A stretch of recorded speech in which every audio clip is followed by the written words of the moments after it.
everybody, and welcome to the Low Budget LCS. Tonight, I am joined by the delightful Boss Kitty, and we are here to watch the finals of Low Budget LCS, the LCS itself. How are you doing tonight, Boss Yes, Kitty? I'm doing great. I'm really excited to see these top teams in the top league. You might know more about these teams than I do. What should we expect? Well, we did actually see these two teams meet in match one of finals, and then Team Fried Chicken lost that matchup. And then they went down into the lower bracket and then worked their way through the entire lower bracket to make it back to finals to face this team again. Did I look back at those Wow. games? No. But that's an impressive run to go all the way from the lower bracket right at the beginning over to the finals to get this rematch that they've definitely earned. And it Yes. looks like on my end, this draft is live. So it Yeah. looks like we're going to be starting pretty shortly here. Well, the timer's ticking down, so I hope they put a. Yep, No ban? no bans. Excellent. Well, they'll probably tell us soon who that's supposed to be, but um, oh, it said their draft is bugged or something, but Excellent. uh, I looks like I'm seeing that it's a Mel ban right there. So we have the mother and daughter both banned out first, Mel and Ambessa taken away in this game number one. I'm expecting some high priority picks here for blue side. I know the meta shifted a little away from it, but those AD jungle picks are still a very big priority here.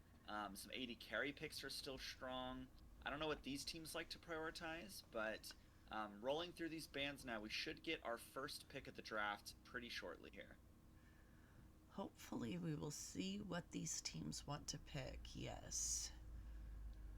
Huh. Yes, Blackout. This is Loki.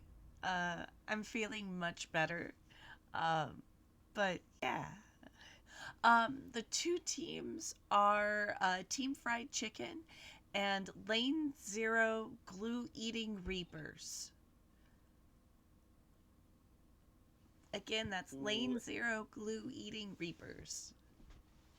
I think hereafter will just be called Lane Zero or Yes, something akin to that, because that is a mouthful of a team name, but very yes, creative. I'll give them that. very As creative. we do have the Morgana first pick here, which is not what I was expecting, but interesting. I know it's been played a lot mid lane recently, so it Hmm. could be a flex between that mid support and even the jungle role, to be honest. I know that was more popular before, but Correct. And it's um, a very safe we'll, pick in all of those positions. Well, okay, support and mid more than jungle, but very safe pick. So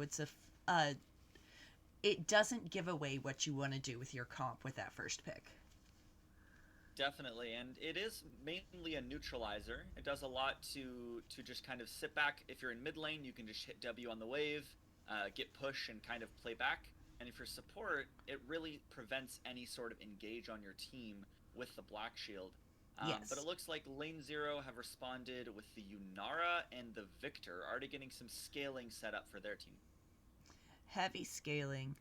Very squishy champions, though. Fairly susceptible to dive, so I would expect Lane Zero's jungle support and probably top laner to focus on peeling and frontlining for those heavy AP AD carries. I think that's definitely a reasonable expectation as the Ashe is taken up to match the Yunara, and Lane Zero picking the Victor here makes me think that they are assuming the Morgana's mid lane, which it looks like it likely will be, as the Milio is taken again. So I'm expecting to see this Morgana towards the mid lane now. So interesting team comps shaping up here. Yeah, I'm quite honestly surprised to see the Emilio. I love to see Emilio into against a more dive comp. Um, Emilio doesn't particularly like poke, so I like to see the karma counter into that. I'm guessing Emilio is there to really buff up the Ashe. He is a huge enabler for that champion, so she can really just run around, slow people, and apply on hit damage with increased range. It's very oppressive, but I really like how Lane Zero has countered with that karma. Emilio doesn't care for being poked out in lane. The cooldown on his healing is quite long. It is, and I think they just took it because Ash Melio is a pretty like common lane pairing, but the Karma counter pick is really good. We know that Lane Zero had played it before, and I think this Karma is going to do really well to keep the Victor and Yunara alive with their team comp, as long as they have some sort of front line in either the top or jungle or both. I think they got a pretty solid comp building up here. As for fried chicken, they still need like a main engage button if they're gonna try and threaten Yunara and Victor. And I don't think Ash is gonna cut it right now. Yeah, I don't think the Ashe alone is going to be capable of that.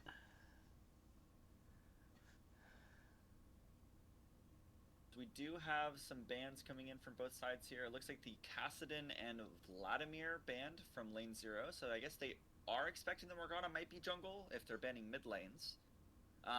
And Fried Chicken have banned the Gnar and the Vayne. I'm assuming just taking out those annoying top lane, ranged top lane picks.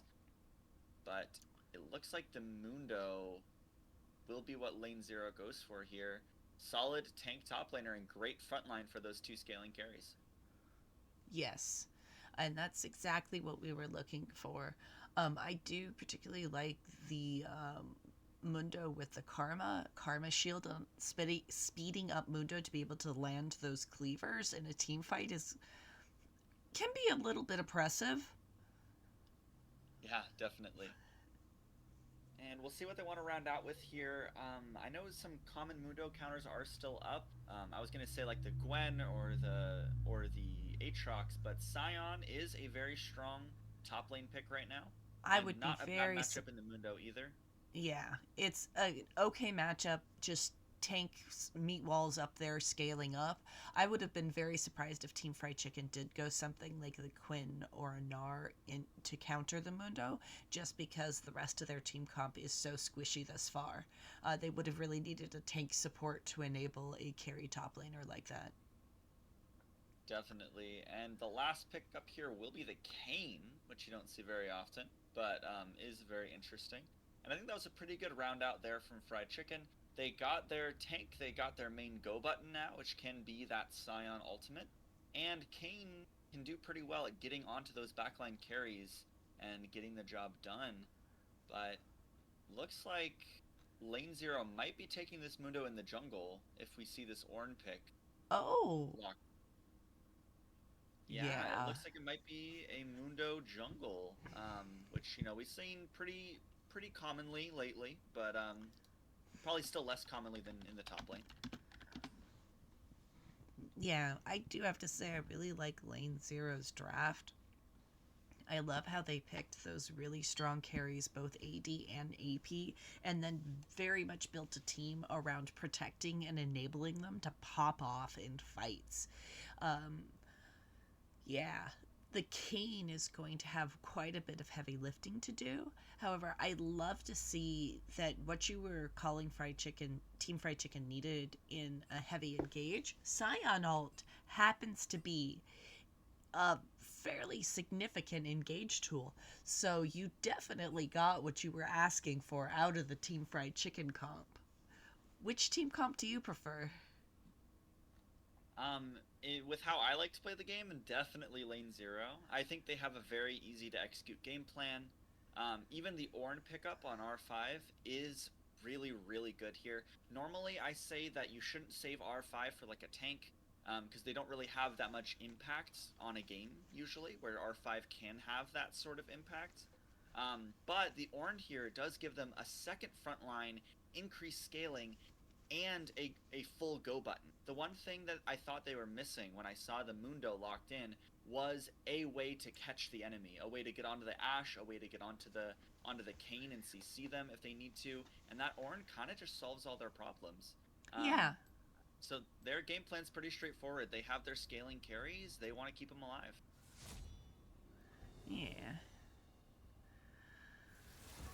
Okay, so Lunar actually has a 5 stream watch streak, and she's here to meme on LeChance and gamble because LeChance puts ketchup on his steak. Oh.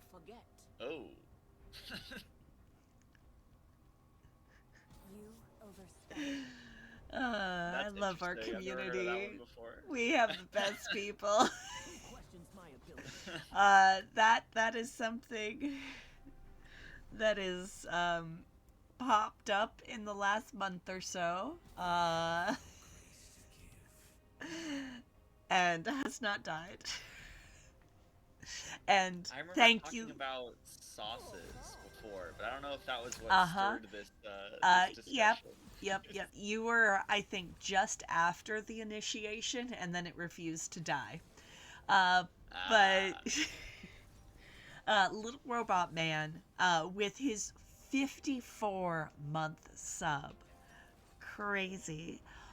All is right in the world. Thank you so much. In addition to the heinous accusation of putting ketchup on steaks, LeChance does, in fact, lick toes. What? You haven't heard our in jokes enough, have you? I guess not. That one is new to me for sure. Chat, can you please explain to Boss Kitty how they are just wrong about that being in any way new? It's new to me, at least. It has been consistent for far longer than I have been a member of this community. The knowledge that LeChance licks toes has been a cornerstone and founding principle in the low budget LCS for years. Wow. There's some honor behind that story, huh? Yes. Yeah.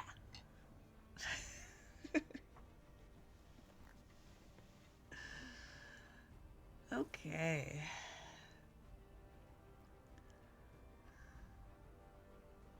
Alright, looks like the last champion has been locked in champion select here, which of course means they have a little bit before they load in, and then we have a short spectator delay before we get to see their game. Okay. But I think the teams are set up to play. Yeah. And apparently, LeChance Licks Toes has been a public service announcement every single time Little Robot Man has resubscribed for 54 months.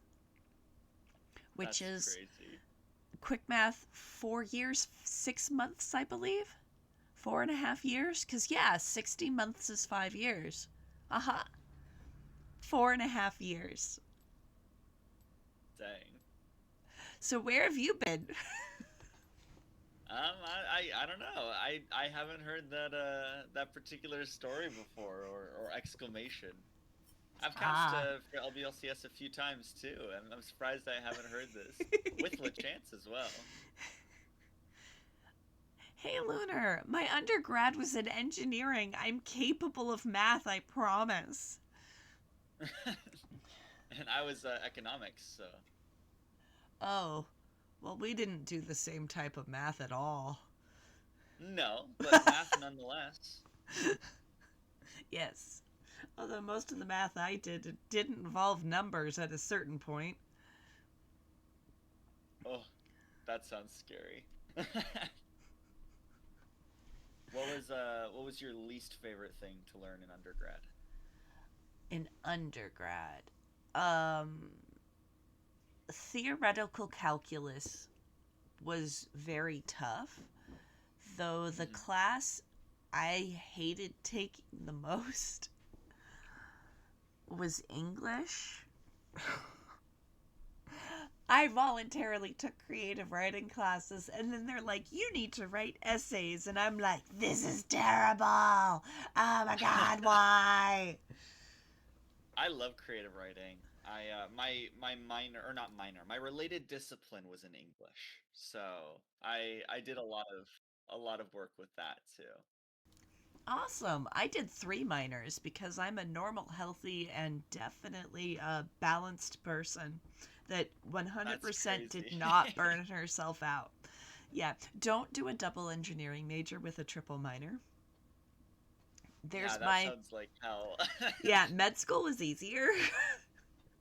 Yeah, I did one major. I didn't even have a minor. I just did like related disciplines and stuff. It wasn't even a full minor, and I burned uh, myself out. yeah, I So, did props to you. minors in mathematics, physics, and music voice. Mm. The rest of Just. those seem to fit, but the music is a little strange in Oh, that mix, I it's what kept think. me sane. Oh, that's fair. Doing the odd musical theater class. Yeah. Yeah. Ado- Mm. Adohoof, um, Who is that? apparently an ADC. I thought they were a Oh, support. Am I losing my it's mind? the fried chicken ADC. Yeah. Ah, okay. I imagine they are quite capable of right clicking, probably more so than the ADCs I see at my level of play. Um, yeah. A doofoof. I mean, Okay. A doofoof. I I will say that I think the pick has been very smart here. I don't know if that was their decision, but the Ashe into the Unara is a very good matchup. And I Yes. think if they can indeed right click correctly, there's a lot of punishing that can be done in that one-on-one ADC matchup. But the support matchup I think might make it a little harder. Yes. I would love to see Karma pick up a Shirelia's. Mm. Mundo liked to go fast. Karma liked to go fast. Yunara liked to go fast. Like Victor and Orn don't mind going fast at all. So more speed would be delightful. And actually, I have just gone into game, Me which as is well. super exciting. Let me make it look better. Hello? There we go.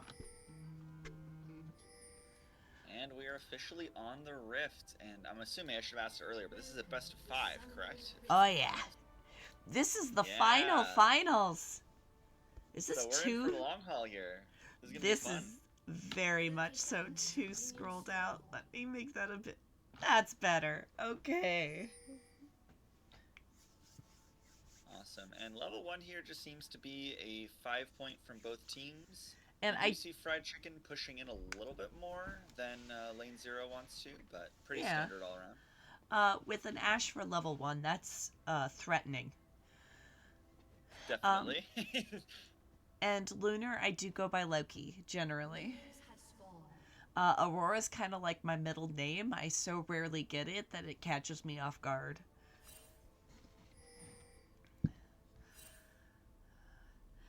And we see the runes here. Everything looks pretty standard. I will say that Eclipse took the Arcane Comment on the Karma, trying to make sure Milio is weak to that poke, as you were Yep. talking about earlier.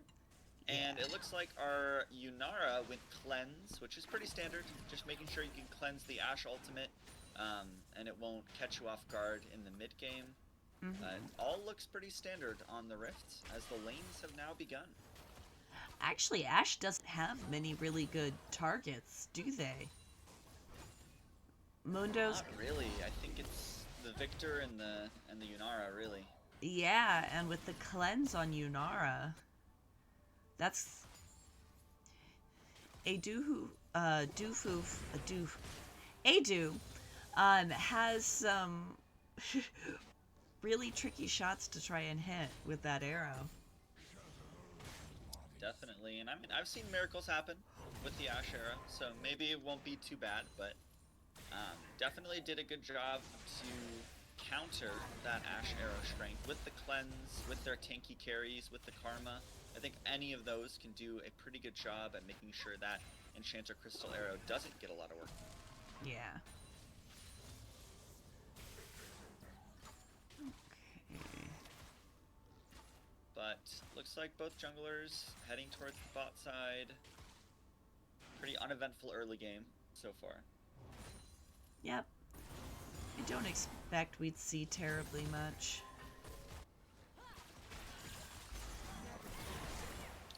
Indeed. I know you're a support player, right? Uh-huh. Fulfilling We talked a little bit about stereotypes. this matchup, but actually we're getting a little bit of an all-in here. Adu is moving forward. Bondi's getting very low. The flash forward matched by the flash with Bondi.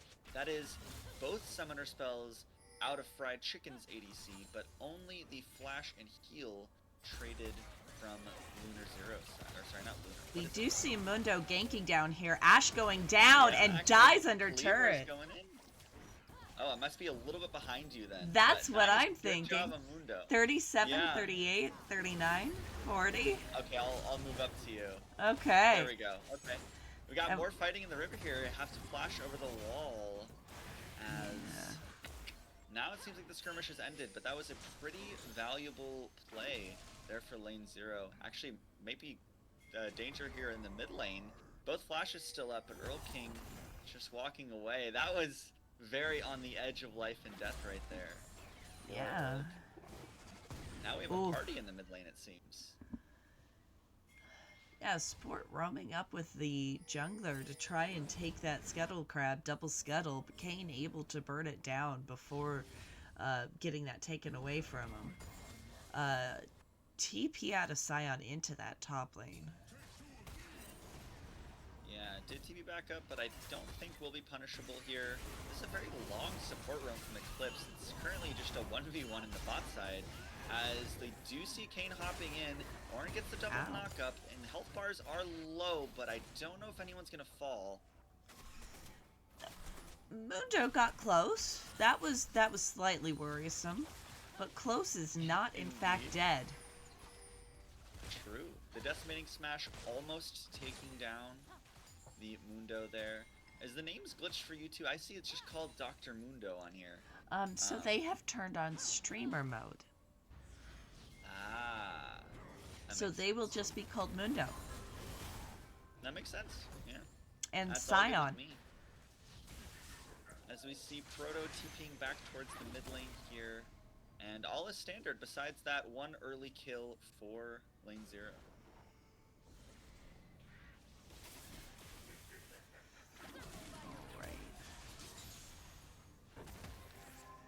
Okay, so a 500 gold lead has come out for red side Glue Eaters.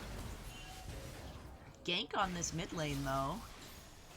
Yeah, we'll see the root does actually come through, so does that extra stun, but with lots of health left, I think the Morgana will survive. But Eclipse has been all over the map this game, as actually we have the call of the Forge God coming out here, met by the unstoppable onslaught. Nicely done there to avoid that solo kill. Griffin would have had that for sure. So I'm actually at 609, 10, 11, 12. I think you're still behind. I guess. I sped it up a little bit again. I'm at 6:15, 16, 17. 19, Is that 20, right? 21, 22, 23, 24, Okay. 25, 26, 27, 8, 9, 30? Okay, Are we... I should be about where you are now. Okay, cool, cool, cool. Just a little bit off, it seems. Normally when you load in, I thought it's pretty well synced up, but I guess you were a little ahead of where I was. I have really good internet. That'll do it. Yeah. As we see Adu looking again, but not able to find any CC to get it started. Now the teams are gathering around this first dragon. It has been started about 2,000 as, oh, we have the flash forward looking for the root here onto Ado as they're looking for it. Mundo is walking in, but not enough damage quite yet. Soaking damage, but getting really low on the health bars for red side.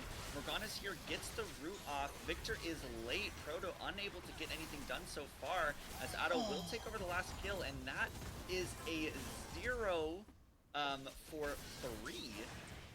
for Oh. red side here. They started in the lead for the Glue Eaters, but they lose 3 members. They will lose the dragon and will get nothing back. Uh, Feet's strength picked up there too. For Team Fried Chicken there. Yeah, they get the feat of warfare. Actually flash forward and gets the kill. I did Oh, not expect that. Nicely done huge. there from Griffin. I don't think. Oh, the passive. Not quite able to get the trade back, so knows the Crazy. matchup very well. Griffin playing this Ornn to the absolute limits, making use of that R5 counter pick here too. Yep. Level 6 hit for Bondi, but we'll see. The flash actually does come forward. The dash, that's another flash there, but the root comes out, and there it is with the multiple ultis, and Bondi has been taken down, baited into the 2v3 as Ado will pick up the last one, and the last tower shot does not Huge. take LND down. Nicely Ash. traded there. Ash leveling up and getting that ult. Knowing that it was time to go in was huge there. The Kayn was called down to help push that wave. And oh, and we see another... Goes here once again. We get the call of the Forge God walking in. Now does have the ultimate themselves, but there's so much health on this tank. Yeah, they're not going to be able to kill Sion. So opposite sides of the map, the lanes did call their jungles in to help crash those wave.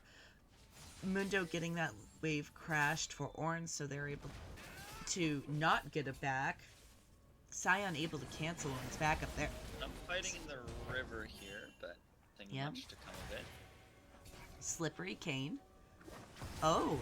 Ooh, the ultimate comes out. That Black Shield putting in so much work. They are right onto the Karma here. Only level 4, not much health, as LND is now 3-0 on this Kayn. Eclipse's roams have been pretty good so far, but that one just a little bit disastrous. And that is also an 0-0-6 support. So that Melio has had some contribution to every single kill their team has gotten this game. Wow, yeah. As I think these grubs are just going to go over to Fried Chicken as well. They have gotten both early objectives and been playing the map very well so far. Very well. And they've been rewarded with a 1,200 gold lead. Hello, Rescued. Indeed.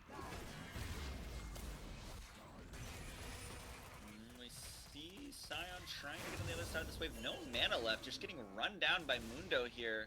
No ultimate either, so just another free 300 gold there for this Mundo. Still with the, well, 2 out of the 3 kills on the team. I was going to say the only 2 kills, but I forgot about Griffin getting that solo kill earlier.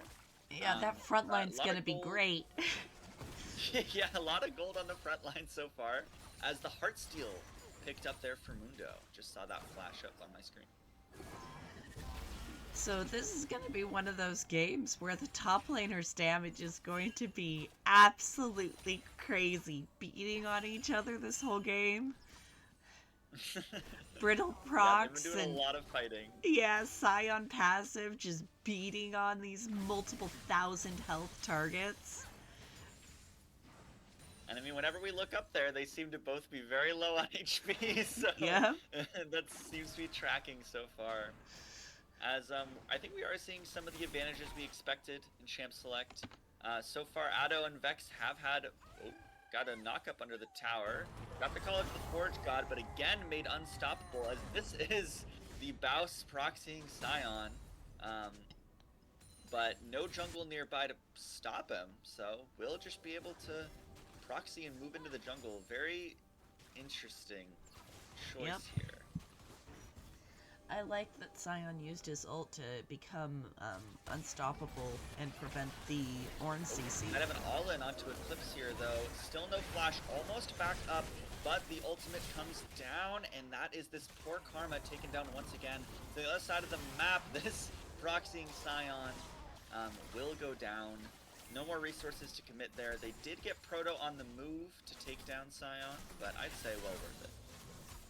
I'm loving these cross-map plays these teams are making.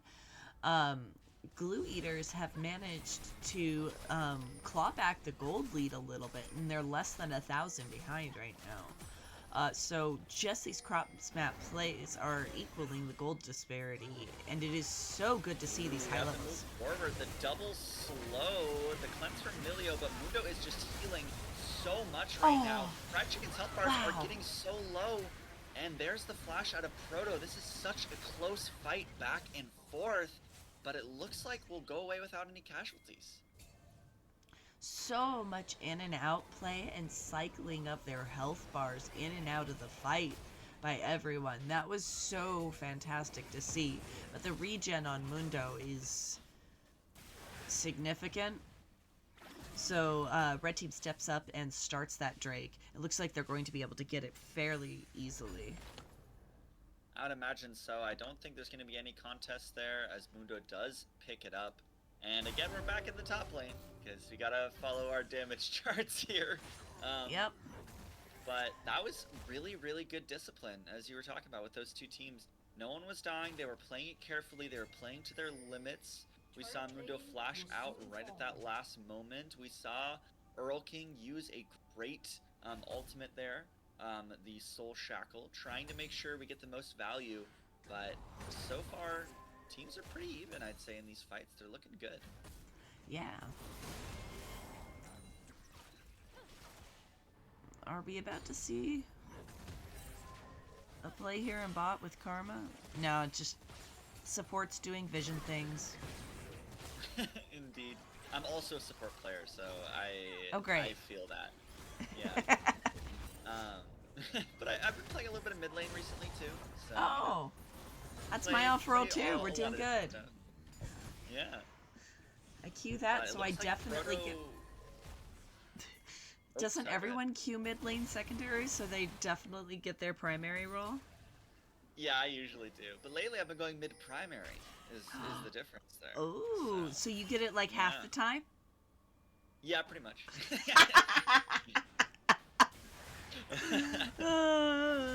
Oh no, all objectives are now called business meetings.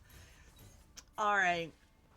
Well, the teams need to share the Google Calendar because we have in 3:20 the Chemtech Drake spawning, and in 5 minutes Atacon is spawning. But just about to pop off is Rift Herald, and there we see it spawning in the top side. So the next meeting is up in top half with the Rift Herald. But they want to look onto Scion here. Again, that Call to the Forge God, unable to make it unstoppable this time. So much CC from this Ornn as the tower will finish off the Scion. This has been crazy in the top lane this game. I don't know if he'll be able to pick up the wave before that passive runs out. Nope. But we are looking at a dive here on the bot side. Flashes in, goes the Kayn, leading so much of this game so far, and there's no chance for the bot lane on red side here. They both go down. Beautiful cross map plays. plays. First tower. Yeah. See the junglers top lane immediately make that play into bot lane, take two members of lane 0 under that turret and that turret down. So wait, which team got first turret? It was lane 0. Lane 0. Griffin picked up first tower while they were diving on bot side. Okay. It's a very good cross map. So lane 0.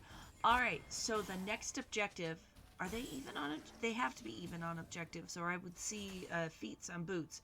Yeah, the next objective, this Drake spawning in just under 2 minutes, will be the determiner for feats of warfare. Yeah, so a little bit of extra tension added for this next fight here. I expect we will see most of the resources heading towards bot side soon. We've already seen this swap incoming. We see Ada moving towards the mid lane. Imagine we'll see more movement here shortly. Or we could say Drake spawning is a business meeting that will have future potential within this organization's and ramifications on your your future prospects. There we go. Something like that. Yeah, it's an all-staff meeting. Jargon, Staff meeting yeah. on the bot side. Mandatory, in-person, all-staff meeting, and the caterer quit last minute, and your aunt's gluten-free bakery she runs in her basement decided to take over. as we have just under a minute till that meeting, that all important meeting here. Yep. Both junglers just clearing. It looks like Scion's still trying these proxying shenanigans. Oh, goodness. Lunar, I am going to grind this metaphor into the ground until you rescind your pronounced like. The Denny's is in Vermont, right? The last Denny is in Vermont? Huh? Yeah. The Denny's is in Vermont. I'm a little lost, but I'll take your word for it. Do you read chat while you stream? Oh, not usually. Okay, I have a there monitor, is has, 80% of the issues we are having. Okay, so that makes sense then. As actually a lot of damage coming in here. Here's their main go button, that Call of the Forge God onto the Ashe, but the cleanse used a little bit early. Mundo's healing, but will get burned down relatively quickly here. Does have to flash out as the Enchanted Crystal Arrow hits Proto as soon as that TP goes off. No chance to react there for the lane 0 mid laner. They are going to get this wave cleared out, but no mid laner and no TP on Proto means this dragon fight is really hard for the Glue Eaters. It is outnumbered, and their front line is half gone with this Mundo being slow and retreating back into the jungle. So they decide to cede that objective. That meeting was missed due to a traffic jam going into it, and Team Fried Chicken obstruct the forward trajectory of Blue Eater's quarterly progress. I don't know. What the heck does corporate America say? Ashe just grinds down the competition. The root doesn't go off. Fried Chicken might be overstaying their welcome here. They can get another fight here on their terms, but so low are the health bars already for the side of lane 0. Ado has been putting in so much work so far in these fights. These damage charts are going to go crazy. Soul Shackle is CCing Proto once again, a second fight in a row. Oh no! Can't play the game. Kane's 1v3 flashes the ultimate, but can't quite survive. We'll see. Nice binding there from Earl King, and Mundo will not be long for this world. It looked really good there for a second for They're lane on vision, but they got caught right at the end, and 4 of them go down. Yeah, I'm sorry, Lunar. I do not have an MBA. I went from engineering to medicine. So, like, I cannot tell you how far from the business world I am. Like, I am in 2, like, professions that are just famously hating corporate America. Like, engineers don't want to deal with it. Medical people don't want to deal with it. Griffin's TPing in here though, but Ado used the Enchanted Crystal Arrow. I don't know if it's going to do much against the Ornn, but that's a second ultimate invested from the side of Fried Chicken. They wanted the Otacon, but it looks like they won't be able to do it anymore.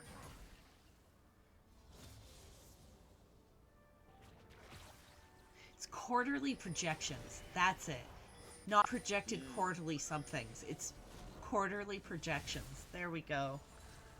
Jargon, come back to me. We have one of the previous business meetings coming back up here as the Rift Herald's pushing down bot side. Yep. And the next meeting is also bot side for this Otacon. But a lot of poke damage coming out of Fried Chicken, but just onto the Scion so far. Doofoof. Yes, I see that. It's Ashe. I'm sorry. Brain no working. Doofoof. Okay. Looks like this business meeting is running a little late, as the Otacon's been alive for a couple minutes now, but still no one has claimed it. They're kind of fighting for territory here. Yeah, this it's been rescheduled multiple times. Allowed to go back into that Outlook meetings area that gives you the notifications like the day after the meeting was every time. Loki's feeling better, Actually, but Loki's voice is still tenuous at best. it sounds good for me. You're doing a great job. Thank you. Yeah.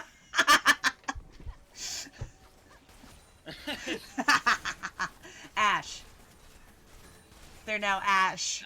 No matter what ADC they play, they're now Ash. Thank you, little Sorry. robot man. You are my savior. I appreciate you deeply. See, I've solved the problem too. I now do have chat open on my second monitor, so Excellent. I'm in the loop. We have Awesome. some waiting here, but again, not much will happen. These business meetings are really running late, as now the next one might overlap. We got the dragon up in about 50 seconds here.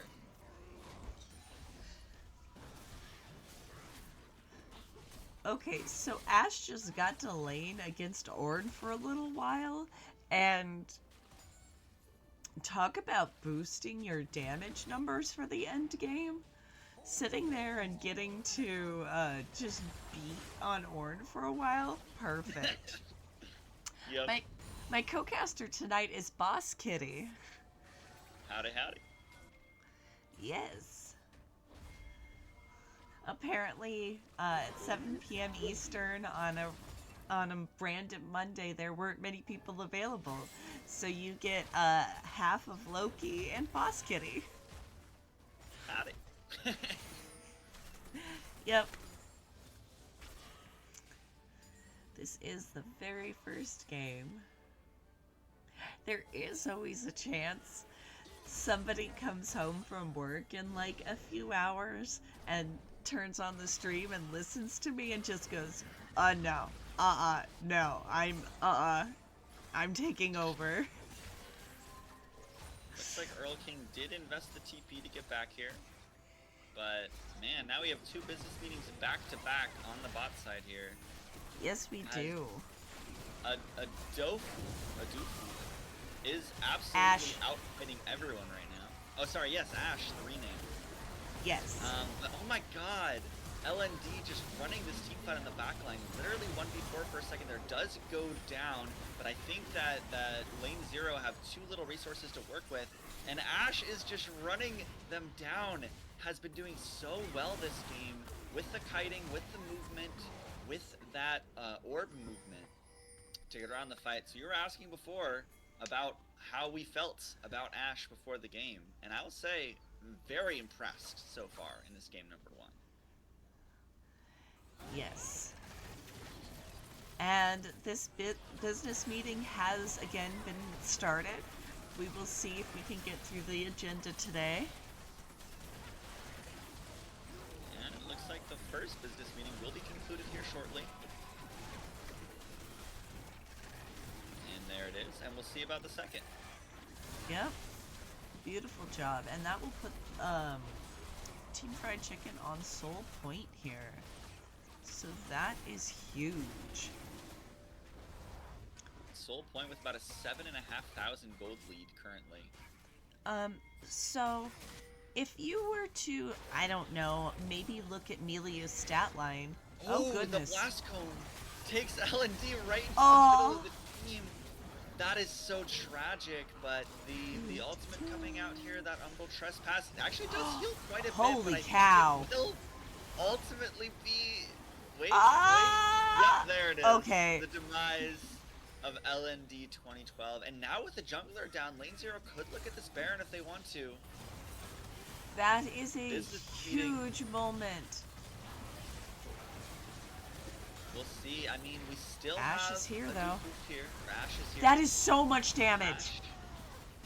Ash does a lot of damage right Okay. onto Eclipse. Eclipse goes down at the beginning of the fight. They try to do the counter engage. Mundo heals a lot, but is not able to tank that much damage. And 4v5, Oh Fried my. Chicken take the team fight, and Oh, they want the Ace. third business meeting in a row to go their way. Goodness. That's a lot. So they now have an almost 10k gold lead with this Baron. It will be a 10k gold lead. that's a lot of shutdowns available, so that is a possible mechanic. Um, Ash is big. Feet boots are almost across the board completed.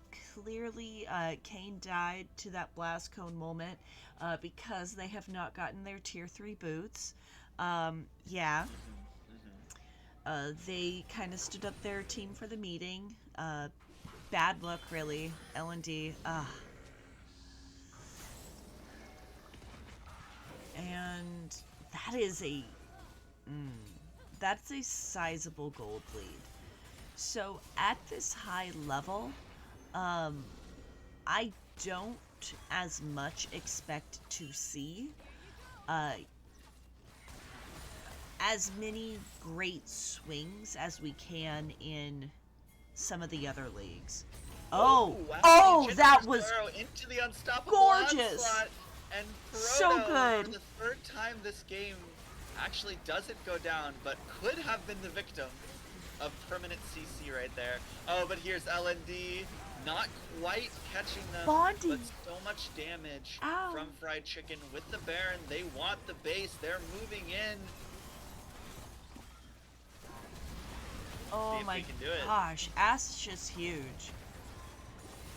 I almost want to just give Ash an honorary hunk. Yeah, we're actually standing on the front line now, though. That's not exactly where you want to be, but cleanse and is able to walk They away. have Melio heal. Yeah, true. Melio kind of allows them to cheat the system just a little bit. Uh-huh. But Ash is definitely the person to watch in this last fight. They're actually pinging back. I think the 2 inhibs was enough for them for now. And what do you think they're going to do next? Well, I'm going to redeem Hunk Alert and make Ash the Hunk, so we can now just call them the Hunk. We're Okay. going to give them 10,000 names tonight. This is perfect. So even if they didn't quite get the kill on Proto, with that gorgeous combination of Ash ult from the side into Scion ult, like the team communication was so clear and so impressive on that. Um, what was I going to say? Oh no. Even if they didn't actually pick up the kill, they still forced the team back and made the wave clear run for the hills, which allowed them to get that bot turret and push further towards their base. Yeah, I mean, they already have 2 inhibs down here in the mid and bot lane. I wouldn't be surprised if they wanted to put some attention towards top side, but I think with the soul spawning, they have another business meeting on the bot side here soon, and they don't want to be in another state. They want to make sure they get the flight back, but might actually commit to a fight here in the mid lane. That is a beautiful cleanse there from Bondi, but it's still too low to actually fight as the Unara, as this Mundo is getting dangerously low, and the Hunk is just running. This team fight does get up, but so much healing, so much protection. The Hunk can just play these fights however they want to, and that is Griffin already down for the Glue Eaters, as Fried Chicken want this game over, and they're hitting the Nexus towers. Yes, I would be very surprised if this goes. Oh my gosh! Already goes down. There's the knock up. There's the last kill, and did it freeze for you? Yeah. Cool. So we've been getting a spectator error, where sometimes it just freezes right before the end. We are inferring that Team Fried Chicken took game 1. Yay! I'm assuming they did, looking at my very frozen screen here. It's great, everyone. Small indie company. That's crazy. Well, congratulations to Fried Chicken. I guess that was kind of anticlimactic. We don't really get to see them finally finish the game. But we do get to see the recap, though. Here we go. Both teams lost. Let's go, according to that. So the Hunk did a tiny bit of damage. Just a tiny little bit of double anyone else in the game. It's fine. God, 55k. Melio, tiny KDA. Very insignificant. Not much happening. Everything's fine. Okay. Crazy. Yeah. Yeah, they were frontlining, but Ash just that hunk ah was so good. Okay. Yeah, Let's go the back to Hunk pick just band. playing game one so well. I'm expecting a lot in them from the rest of this series now. It seems like if they have a team that can just keep them alive, can make sure they do what they want, they're playing on the edge. They're moving forward. They were flashing forward early in the game, So using decisive in all their that plays. pressure. Yeah, just knowing exactly how to draw the line between griefing and carrying as an ADC, which is a very hard line to walk. They're doing it pretty well. There, the hunk just definitely stayed on the correct side of that argument. I could hear the jade in your voice of I know a lot that I've played with who don't know that line. Yeah, more or less. I mean, it's a difference between having an AD carry where, they sit in the back, they just team fight, they hit whenever you engage, and having an AD carry like that who can get there, Yeah. get in, make plays themselves with that Ash, with the enchanted crystal arrow. Like that is a carry ADC game versus Yes. like, if you throw a Ziggs in that role, they'll throw Yeah. some bombs, but they're not winning that game for you. That's why I don't like laning with Sigs. Anyways, I'm actually quite known for not liking AP carry Zigs. It is a Mm. thing. I'm fine with it. It's just you can't really expect much. If you pick it, you gotta be carrying through top and mid. Yeah. I just hate laning with it because I love, like, hard winning lane and being aggressive and jockeying back and forth. And Ziggs is just like the pina colada version of laner. Like, Hmm. I'll take it if it's there, but you're not gonna have it daily. It's an every once in a while Yeah. vacation thing.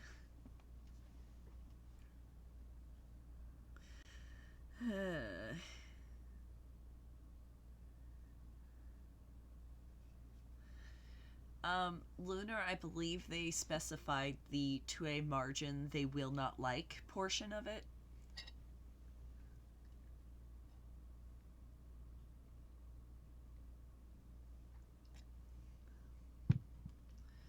Well, then get some food, Rikachu. Yeah. We got a little bit of time between the games.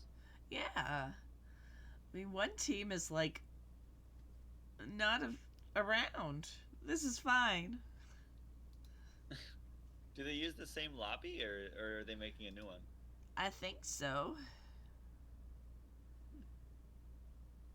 Oh, no, they do need a new code. Mm. Okay. Ooh, personally, I've not seen the new Wicked yet. I actually haven't even seen the original Wicked, but I want to watch them both. I watched the original on stage. I have not seen the thingy. Mm. Seen the new I've heard the one. movies are really good. I haven't I seen any almost of the went to movies. the theater because they were doing a back to back of the first one and then the second one, Well, but it was that's like cool. 5 hours. So I was like, that's a really long time to spend in a movie theater. So I'm guessing you aren't really into TT, RPGs, TTRPGs. Oh, I am, and like I play a lot of D&D, Pathfinder. Okay, cool. And when you say Pathfinder, you mean like first edition D&D, second edition D&D, third edition, Pathfinder, fifth edition? I think it's fifth edition. Yeah, I got into Pathfinder more recently, so. No, the Um, joke is fourth edition D&D doesn't exist. You replace it with Pathfinder. oh, yeah, yeah, yeah, Because yeah. it was so bad. See, I didn't even play then. Yeah, because it I'm. was so bad. Everyone played Pathfinder. Literally, that game would have never gotten off the ground if D&D hadn't effed up so badly. It allowed a completely new market competitor a giant pavilion door opening for them. That's crazy. I didn't even know it was that intense. I found out Pathfinder like last year. So Oh, Oh, okay. Yeah. Yeah. I've been playing for like 27 years. Oh, yeah. See, I'm not even 27 years old. So. I own most of the books for every edition except fourth. Like, Oh, you I both got have that a one. full set of advanced D&D magazines because they weren't in Wow. book form. That's crazy. Mad respect. Um, I'm old.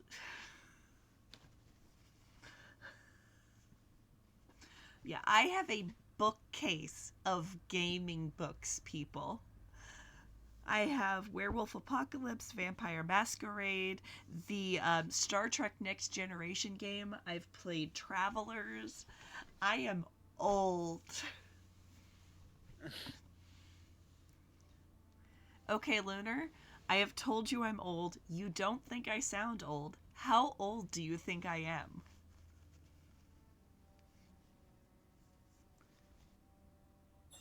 Did you Yes, play Pong? yes, I played Pong.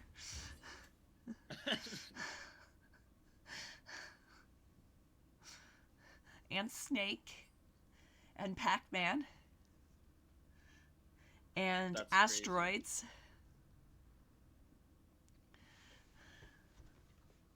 Uh, Breakachu, I may be mentally forever young, however, my body has very different ideas.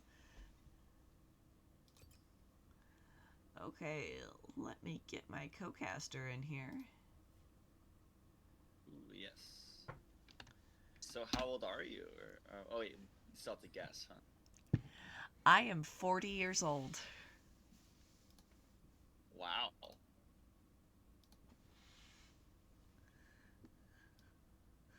So they have started picks and bans. Oh, I'm let me hop getting over there. the draft. Are they on the same sides? No. No, Lane Zero has hopped to blue side now. Okay. Okay. Okay. And it looks like the first ban is Lucian into the Mel once again. All right. We'll see now Lane Zero have the B1 of their own. We saw that B1 Morgana actually get a lot of value in game one. So we'll see what they want for that also important pick here once we get through the rest of these bans. Looks like Lane Zero are banning 280 carries right now. They do not want the Hunk to get on any of those signature champions, be able to do what Correct. they did in game one once again. Ash was, yeah, the hunk was slightly oppressive on Ash. That was, yeah, that was a thing for sure. And now Malphite ban, which is interesting. Um, but we'll see. Well, actually, Malphite they still have is 10 seconds. very, very strong right now. And if Lane Zero is planning on playing a squidgy backliner, or if they're planning, um, okay, no, there was one, or if they want to prevent also subtly a Silas pick from fried chicken, that's a good ban. Mm, true. And we'll see what they want for the B1 here. It is that Wukong. So going back a little bit more to the meta that I'm more familiar with, where we have these AD fighters and we have the teams kind of centered around those. Oftentimes you'll see like a Xin Zhao or a Jarvan traded if they want to match that AD jungle. But I know Wukong also does struggle if you have things like the Lilia or the Diana. If you have mage junglers that can kind of fight him. But before they Mobile match mage jungle, looks like junglers. Fried Chicken want the Mbessa. So, Another great power pick. yeah, the Ambessa, I mean, heck, could be jungle. It's so mobile that it's really easy for Ambessa to move around and not get caught in the Wukong's oppressive CC. And the Galio taken on R2 there for Fried Chicken. And so far, this is just screaming dive comp. Wherever this Mbessa is, so Yep. far they have a one mode and it's they go in. They Mbessa alt, they Galio alt. I'm expecting a Kaisa, perhaps. If the Hunk does play it, that I would be really love the good. But Poppy the pickup. yeah, Perfect. yeah, that's a very, very good response there. And the Oriana to respond into the Galio. Yep. Really big zone control on that Oriana. The slow field can be very good at preventing some of the follow up for crazy engage stuff. I love that Poppy pickup. We don't know if it's top or support.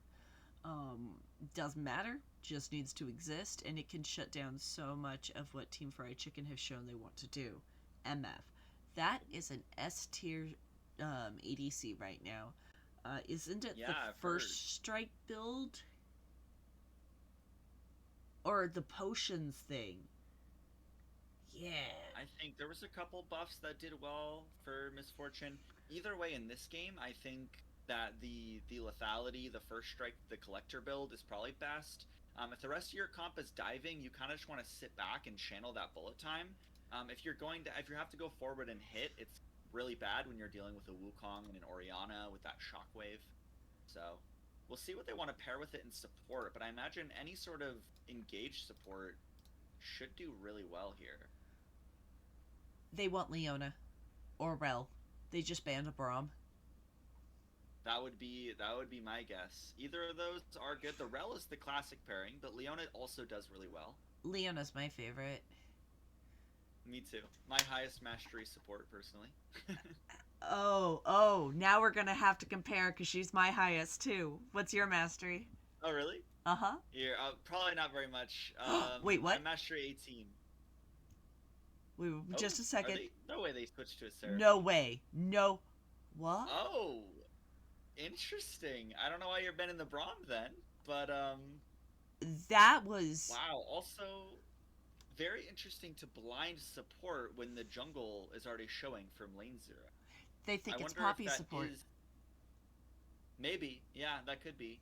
Because But let's be honest, maybe they are flexing the Ambessa, as you mentioned. I wouldn't be too surprised. Leona has a miserable time into Poppy. Yeah. That's not fun. So they, yeah. It is Well, then is Poppy that top. even more reason to see and wait for that support R5? I'd say, and see, make sure you know where that Poppy is going. But it is the Bard. Can be really impactful if it's played right. Oh. Lunar brought up a point that Galio could be support. Oh, okay. If they're That doing would be that, interesting. that was a flex on the fly because they banned out that Braum. Yeah. We'll see. Seraphine and Misfortune have two ultimates that can help if they are diving. Yes. But I would want like a dive jungler here if for fried chicken. If they're trying to keep this comp identity consistent. But Jarvan's already taken out, Nocturne's already taken out. What do they want? Yo, okay. It is Ambessa Jungle. Now we just have to I mean, figure I've out also seen jungle lately. who's the I don't support. know. I imagine it's Seraphine, right? Like you got a strong lane phase with Misfortune. You still have your ultimate to have impact in the fight. I don't know. Yeah. Uh, okay, so neither of us started this prediction, which means we can both bet Schmeckles. Where are you putting your Ooh. Schmeckles? Well, just to be fully transparent, I don't have a Twitch account set up, so I watch not signed in. So I don't have any Schmeckles. But if I had Schmeckles, I would put them probably still on fried chicken, honestly. I like the Olaf pick. I think they have some momentum going in from game one. And I think if I had to bet, I'm gonna say they go 2-0. 2-0 so far in the series. All right. I What about yourself? I really love the pivot fried chicken made with their draft. I adore that they decided to go with an Olaf diver with that Poppy locked in. And Yeah, I'm kind of leaning towards Team Fried Chicken as well. But gosh, it could go either way. Cause man, It could. Sivir is crazy, and so three bruisers do a tank make, particularly with Seraphine shielding, but there is not a super tank to be able to tank out Sivir, Wukong, Orianna damage. And I mean, even the Hmm. Bard will be doing a significant amount of damage. Indeed. And I think that the main problem for an Olaf is obviously not the CC because he can ignore it, but it is that burst damage. So Yes. it's like if they can do enough damage, this Olaf's kind of useless. But I think the reason why it might work is because they also have Mbessa and Galio who can dive. And I think Yes. there's enough damage spread there that the Olaf might be able to sneak by My genius and will get be some stuff done. understood eventually. Okay. But we do have to revisit the Leona mastery. How much do you have? Oh, I was mastery 18, I think, when I looked. So you're probably beating me. Oh, you have no idea how much I am beating you. Okay, to be fair, I wasn't always a support main for one, and this is my second account. I lost my main account a couple years ago, so this is relatively new. Okay. But yeah, I bet you're stomping there. I have played What do since you got? season 1. I have been a support main since season like mid season 2. Oh my god. Lunar, do you want to guess? You are welcome to guess. I will tell you, I picked up Leona somewhere in season 3 or 4 because she countered my OTP. And I wanted to play a hard counter to her in lane. Why are we doing mastery levels and not just numbers? Do numbers. I don't look at levels. I couldn't see my points, or I would have said that. Oh, okay. Yeah, because I'm with you. I think it's stupid. I don't know what the hell this mastery 200, 300, whatever is.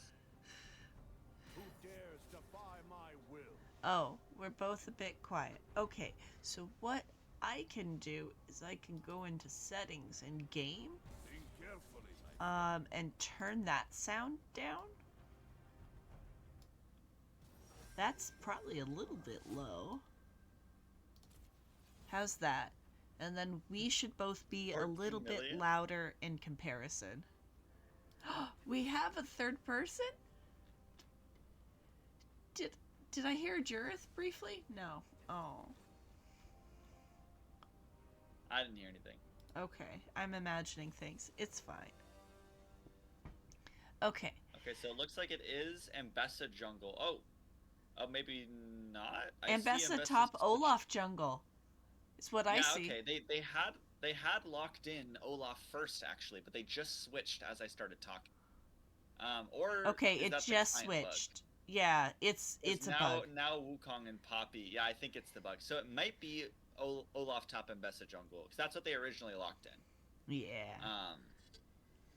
But it is Galio mid lane. It is the Seraphine support. So how close is that 14 million guess?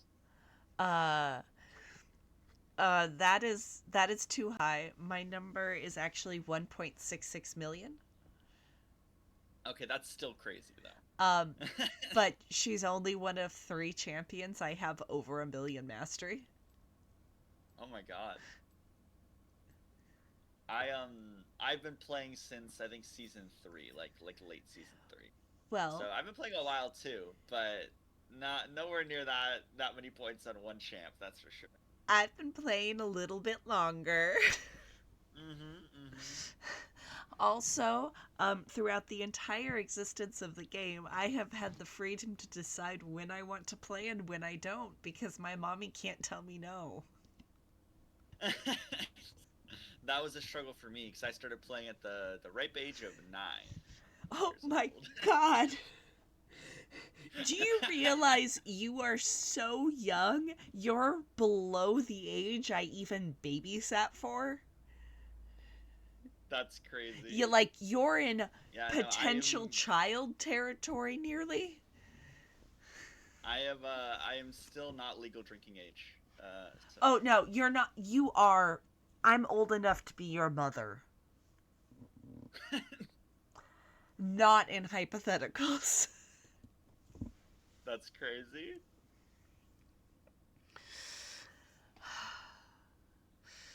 Oh, Lunar's brothers forced them to play at age 6. That's great. That's kind of evil. Yeah. Yep. Uh huh. Uh huh. Here it comes.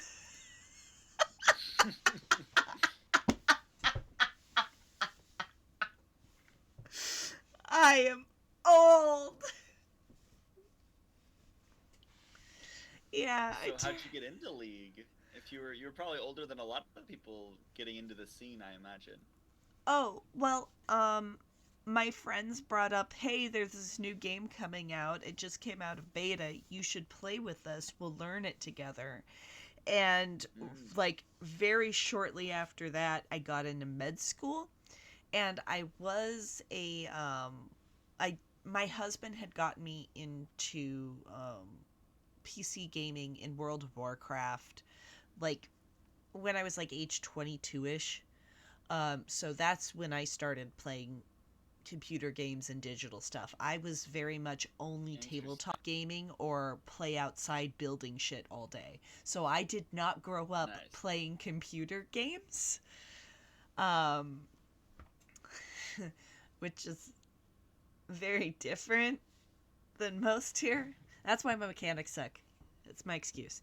Anyways, so I got into med school, and being in a 25-man raiding guild as heal lead, because of course I was, holy priest, thank you very much.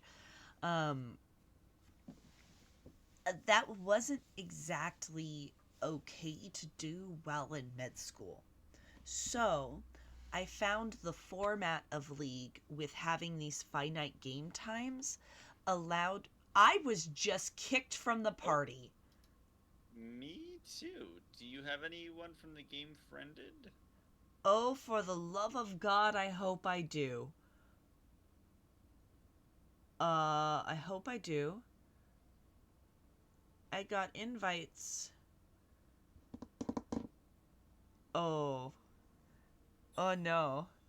Okay, somebody dodged. I just got reinvited. Okay, cool.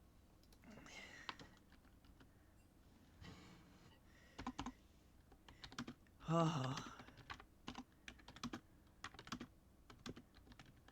Did you get back in? Can you invite me? Just a sec.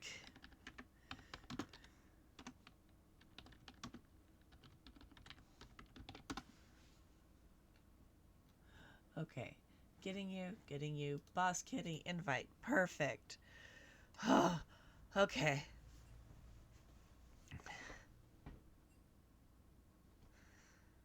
Okay. Oh, Jungle couldn't buy item for some reason. Oh, wild.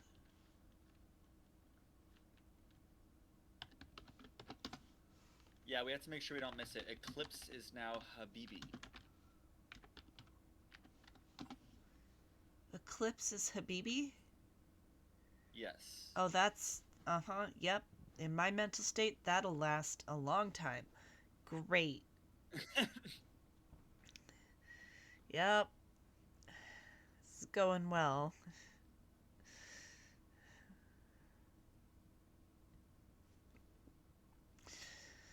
On the hunk's hair routine, I imagine it involves some sort of cleansing.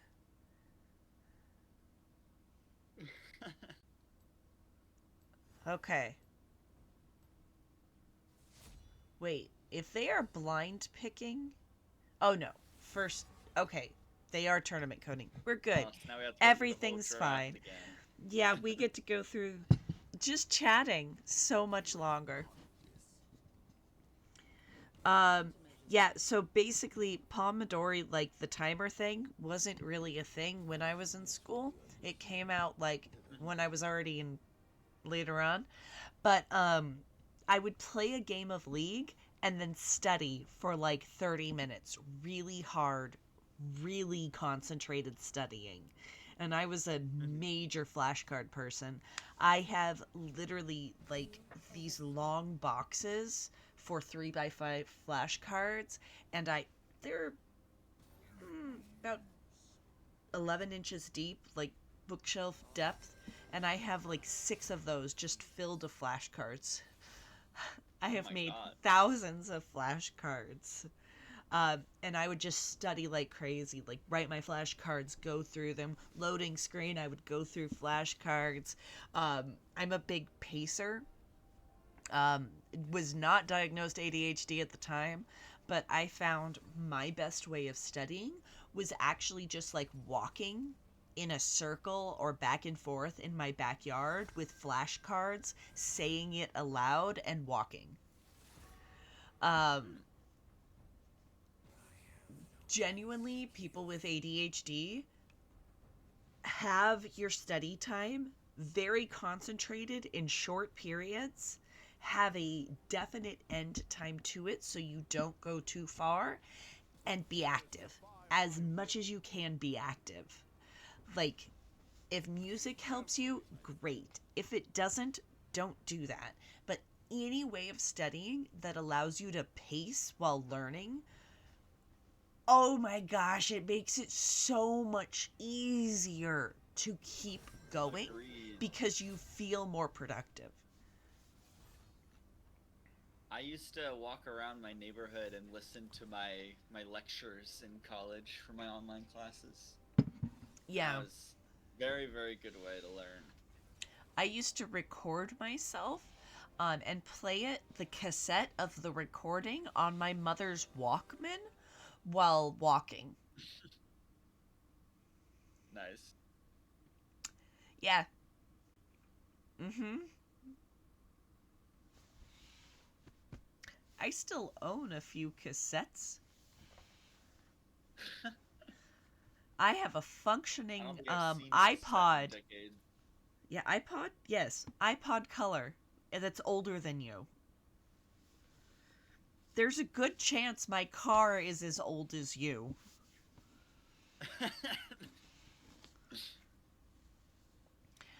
Early game, Ooh, we got.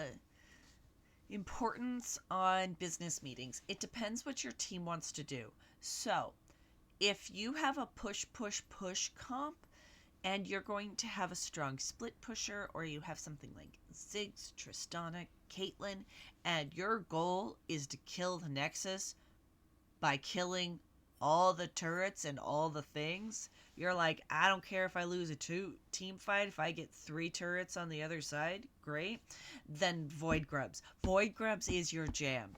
If you have an Aurelian Soul, a Kindred, Smolder, Sona, Ornn, and other such scaling champions, and you want the game to get to 40 minutes because there is no way on God's green earth on this Riot's Rift that the enemy team will do half as much damage or take half as much damage as your scaling comp will, then Drakes. Drakes are huge because they have the scaling buff.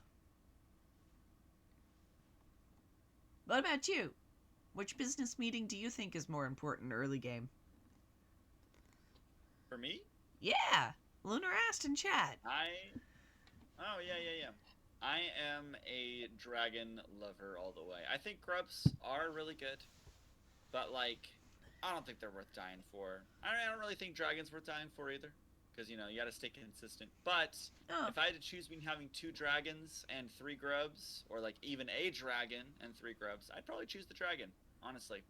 I think a lot of games come down to that soul fight, that elder dragon fight. And I think having the just base stat advantage is pretty good. cool. Nice. And I don't know if you saw, but Bondi is senior citizen. Yeah. So Sivir and Bard are gonna be in the bot lane together. Hmm. There's too many names. I can't keep track of the in-game names as is. Goodness, people. Switching all the names around. Too At many least name we know the changes. hunk. We have the hunk. True. Hunk is on MF. It'll be great. And it looks like it's probably Ambessa top lane this time. I wonder if that was why the jungle item was weird. But Who knows? so far it's showing Ambessa top for me, and that's how it was in Champ Select. So Yeah, but it's also we'll showing see. Oriana jungle for me, so. currently, but when they locked it in, I think they locked in Ambessa first. So Okay. we shall see. Only about 30 seconds left on the spectator delay. Just Yeah. over, I guess. But we got the Hunk, we got Habibi, we got Senior Citizen. Am I Okay, able I'll to. try to keep track. Wait. If Bondi is senior citizen, how old is Bondi? Is this an indirect Loki insult, Zelius? Do we need to have a talk here? Yes, Oriana was released as support. That's why her, Oh, 47? Okay, cool. I feel a little bit better, thank you. Oriana was originally intended to be a support. That's why her ult groups people together. It was mostly a movement thing, and that's why she has the shield and the slow and all those things. And we are in game. I need to fix a lot of Yeah. things. It will happen at some point. So just make sure we avoid anything else. I'm at 11, 12, 17, 13. That's 18, kind of our... 19, Okay. 20, 21, 22, 23. Okay, I'm on the same as you now. Okay, Perfect. cool. Yep. Looking at the runes and stuff, again, seems pretty meta, seems pretty standard. Besides our, what is it, Habibi on blue side here. Eclipse is running Ignite and Electrocute, so very aggressive form of Bard here, and that's always a fun time to watch, so I'm excited.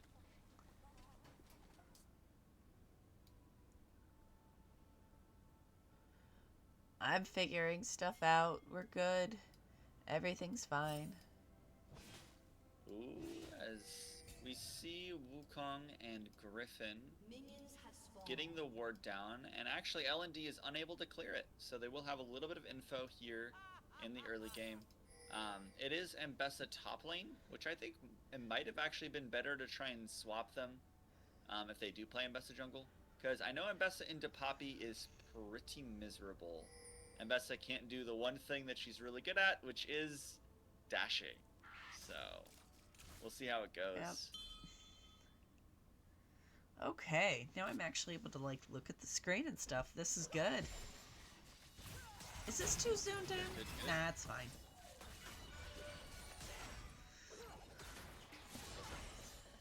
I like to zoom way out personally when I'm watching. Like to make sure I can see everything. Okay. As we already have some Oh. aggression here from Habibi. That electrocute proc does go down. Yeah, that electrocute proc was a little bit exciting. Does so much damage in the early game. Mm-hmm. I know it was buffed not too long ago, as Habibi and Senior Citizen both pushing forward. Yep.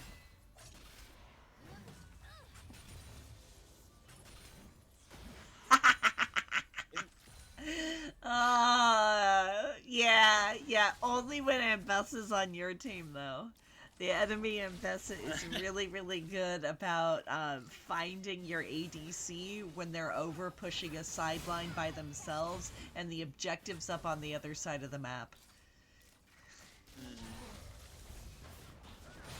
There's a lot happening. Oh, as actually Wukong is invading the Olaf, which you don't see very often, but is Flash, going to too. win that 1v1 as LND uses the flash and dies. What a brilliant invade there. I think you might need to Normally speed that up a Olaf little is very bit more. strong. 304, do I? 305, 306, 307, 308, 309, 309. Okay. I think I was 12, just like a second 13, behind. 14. Yeah. It's just when there's so much action, a second is so much. Yeah. So much trading back and forth. Sarah does have the sustain, Indeed. though. Oh, As Earl King is very low in the mid lane, as you would expect with Galio in this ranged matchup, but does not die. so... Oh, gosh. Lots of poke back and forth. Clockwork Windup is taken for granted a lot. At one point, it was fairly strong. So strong, in fact, I forget who it was. A European... Oh. Oh, As Eclipse actually gets into here, gets Nice. the Ignite, gets the Electrocute proc. But Vex will survive. I believe it was a European import to NA, like season 3 or so. Actually ran on hit Oriana, and it was terrifying. Habibi looking for the hunk, gets the stun, does force out the flash. Nice job there from the hunk to avoid that gank, and this Bard has already been making a lot of early action happen. Yeah. Yes, it is still quite strong early, but they took away a lot of its later game stuff because it was shown to be ridiculous.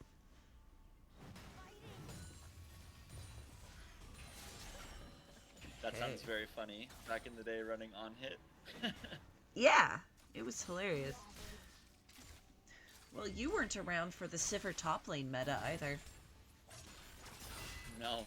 No, I was not. Black Cleaver gave you AD, or AD, armor pen, or whatever the equivalent was. Just every stat Sivir wanted, and also Boomerang Blade was a toggled ability. And basically, what you did was you Coming to stacked the teleport. 6 black cleavers, and Will you went get taunted. top lane and pushed. That was it. You Or would unique toggle items. on your Yeah. boomerang blade and just go pow pow pow pow through the minions and just push down a turret. Yeah, it gave AD attack speed, like armor pen, and it was just that got nerfed real quick. And that was one of the big reasons that you cannot stack multiples of items. Huh, that makes sense. Yeah. As this first dragon will go over to the glue eaters here.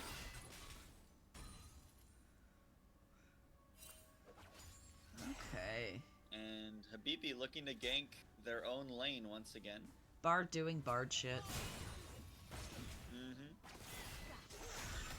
I always wish I was better at Bard, but I haven't played him enough.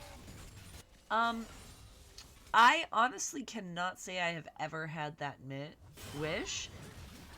Not a champion that interests me.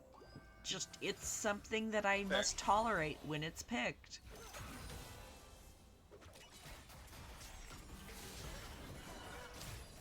And we are getting a lot of trading as BB is actually getting pretty slow? low here, and so is Senior Citizen moving forward. The Ignite comes down, but once again, just blinking health bars on both sides, but no one goes down. The hunk This is bot lane so is low. nothing if not chaotic. Yeah, lots of back and forth. Ooh. Oh, Senior Citizen does use the spell shield really well. Flash forward from Eclipse and also flash there from the Wukong.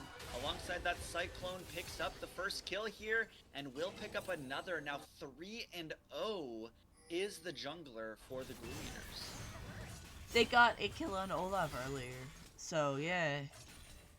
Okay. Indeed, and that is actually the feats of, Feat of Warfare over to them already, getting 3 kills. But maybe dive onto Griffin here. Cross map play, If they're beautiful. not careful. Here.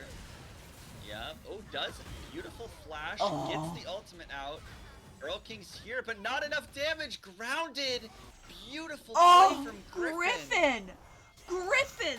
That was Insane. incredible! Holy cow! Using the Poppy Wow. ult to get the wave out to make sure that Earl King was forced to tank there. That was... Yeah. And the wow! steadfast presence to block the Galio, as guess who's here? It's the Bard, and that's another one over to Griffin. Griffin! This top side is now Oh. 5-0. Monkey Maybe business in even this bot more river. after this. We'll see. Vex is getting chunked out here. Won't actually go down though. But Wukong has been running this game, and this is a totally different story than Game 1. In Game 1, we saw Fried Chicken in lead for most of the game, but now the Reapers, they want to punch back.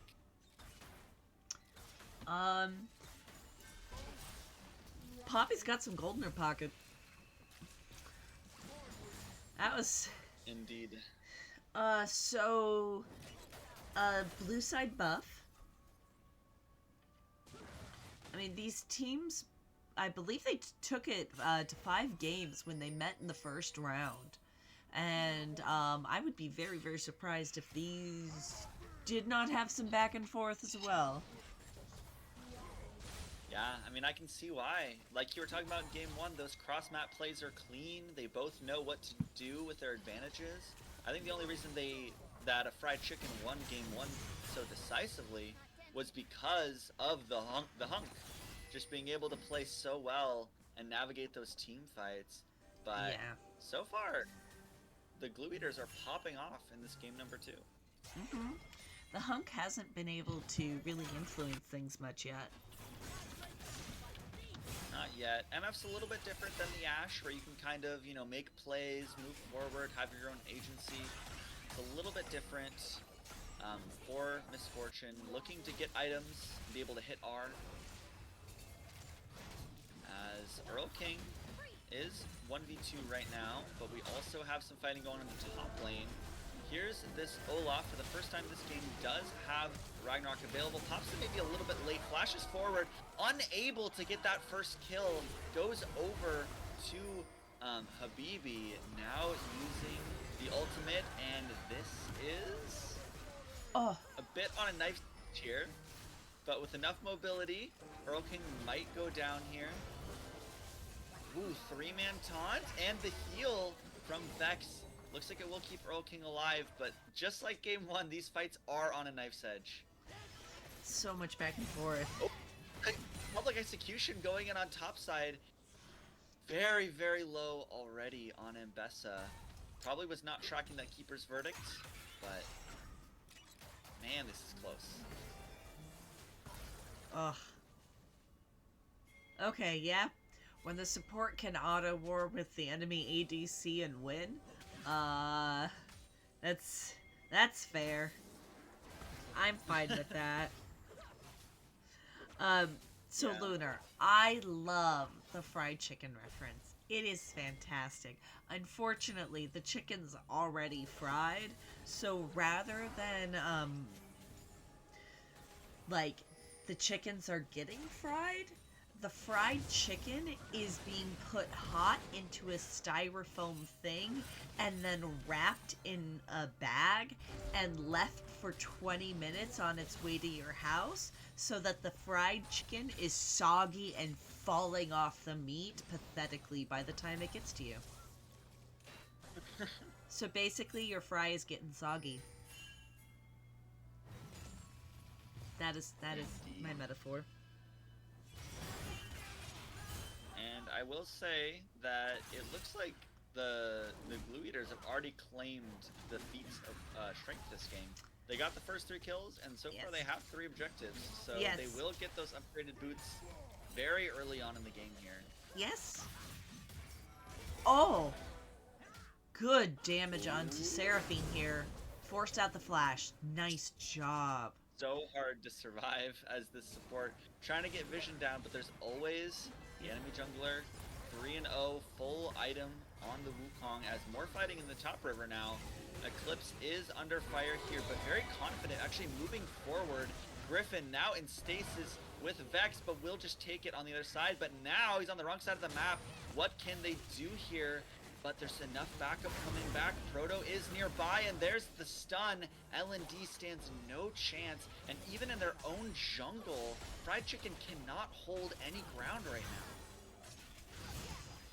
now. As another stun comes out, the steadfast presence into the Keeper's Verdict. The shockwave goes wide, but Ambessa solo flies forward from Griffin. This Flash. Poppy is going insane as we almost have a solo kill on the other side of the map too. Bondi wants to solo kill the Hunk, but unable to do so currently. Oh no, still more fighting. You're not done. Keep going. I mean, I don't think anyone's gonna die here, so Okay, we'll okay, we'll okay. give it a little bit of a rest. Alright. Shall we check gold? Because overall, there's a 5k gold lead here for lane That's 0. crazy. 9-0 so far. Not even a kill over to Fried Chicken. And yes, I saw Bard, like, unwittingly backstep out of the taunt Ambessa ult. That was crazy. Yes, that was absolutely crazy. Cat-like reflexes on that one. Smolder stacks are currently at 0, unfortunately. I'm sorry, Lunar. But we can see a 1.4k gold lead for Griffin into this Ambessa. The Wukong oh boy. So yeah. Getting run down here with the axes, but that portal just means that Eclipse is very safe here. And let's be honest. Griffin with more confidence. What's the Eclipse's name? I forget. Something. Oh, it's Habibi. Habibi. Okay. Yeah, Habibi has more gold than LND does. That's crazy.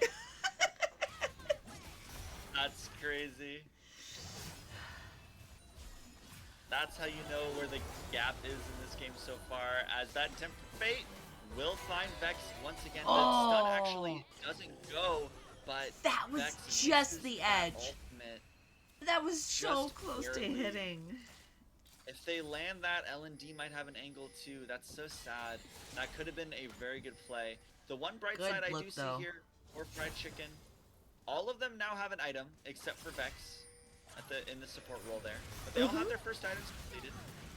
As actually, you know, Griffin just still running this top side.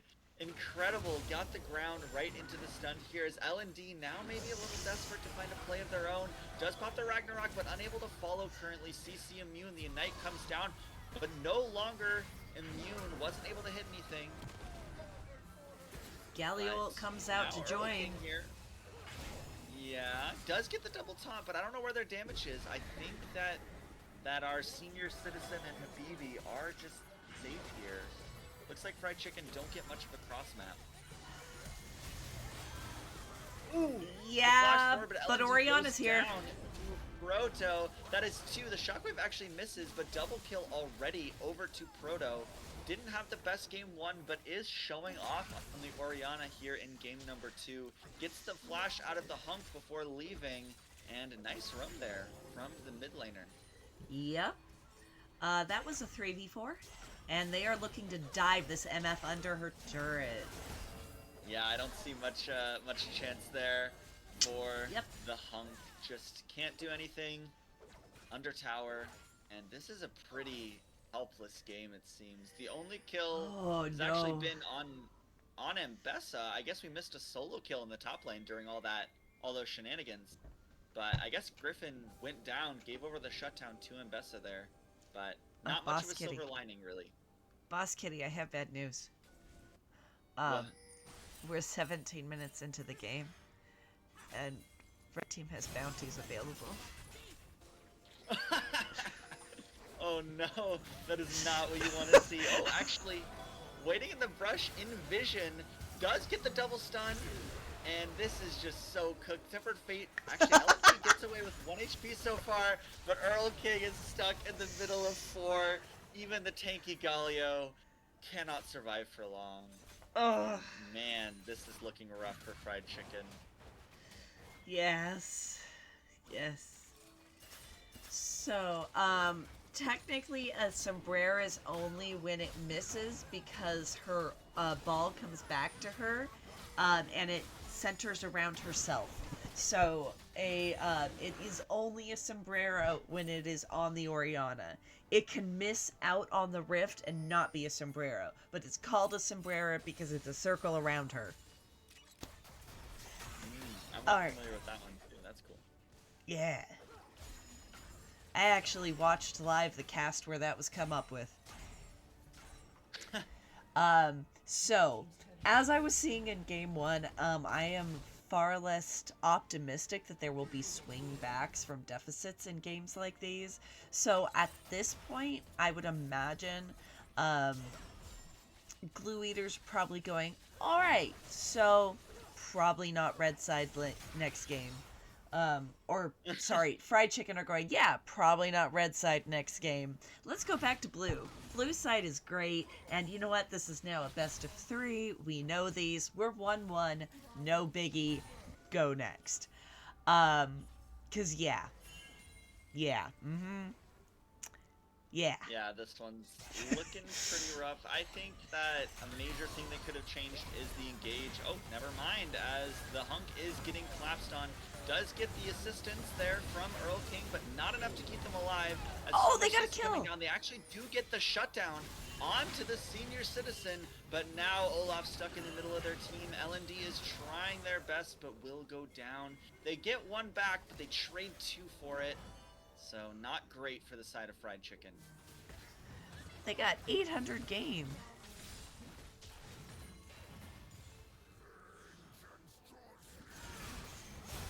Now pushing for this tier 1 tower, but they call Mbessa over. Oh my god, this bard does damage! Looking at Vex, they are just going for the dive here under tier 1 mid tower. Oh, They're both no. really low, but I don't know if they can secure the kills. Nope, ran out of minions. That's a dead man's plate on Bard. Is Yep, that I a guess they thing? can run around the map better. Yeah, I've seen it pretty often. That or the other one that leaves a trail behind you. Trailblazer. Yeah, I love that Yeah, item. yeah. I think it's grossly underrated, and if it was any better, it would be I like OP. Agreed. As actually, we have another fight here around the Otacon. It was claimed by the Glue Eaters, and now they are just running over this fight. The Cyclone and the CC, and this Wukong is something to be feared. As now we have an ADC 1v1 for the time being, No, but it's not. the Hunk has no backup, and Senior Citizen does. So very lopsided duel there for the AD carries. Yep. And Bessa thinking about making a play on Yep. Senior Citizen here. Might? Oh, but the public execution goes wide, so unable to claim that kill onto the Senior Citizen. And they keep trying and they keep coming close, but a 10,000 gold deficit at 21 minutes is very hard to overcome here. This one ain't looking good. Yeah, they have one outer turret left. They had one outer turret left. As Griffin, also just running this game, did super Oh, they well have on one. the Yeah, Ornn in the there we last go. game, too. But still did lose that game 1 despite their good performance. But their Poppy game here in game number 2 might just earn them a victory and tie the series. We can only hope. Did you just see that trade? The auto attack trade with the Bard Q that missed. Yeah. That wasn't a cast trade. That was an auto attack trade. That's what you get for being 10k behind. Oh no.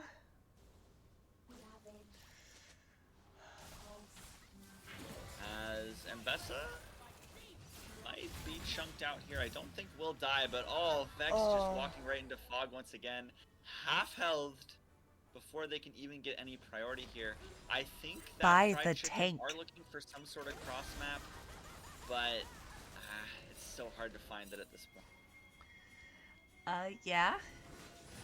We'll see if Fried Chicken can extend out the timers on this fight, but oof.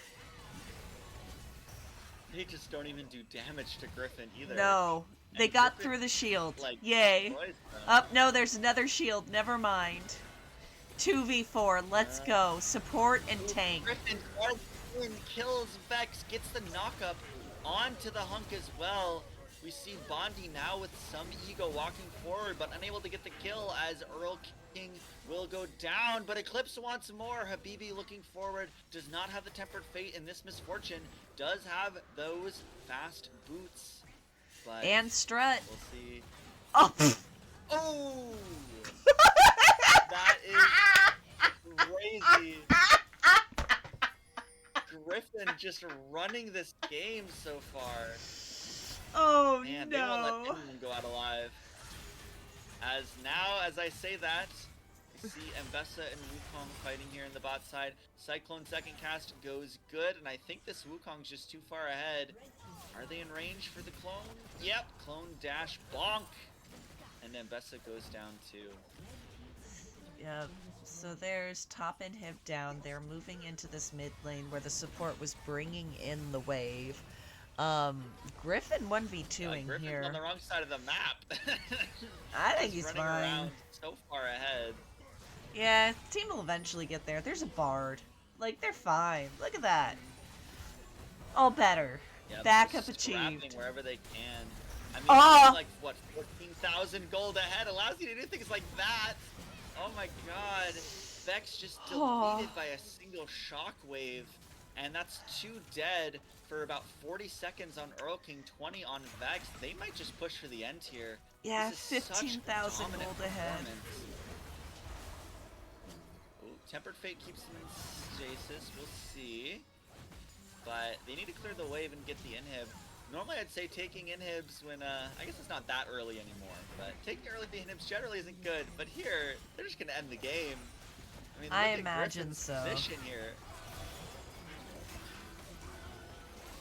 Just being able to run where actually the public execution goes out, no longer have that steadfast Oh. presence to stop the dashes. Eclipse Good is try. getting very low, but unable to claim the kill as the second inhibitor will go down here.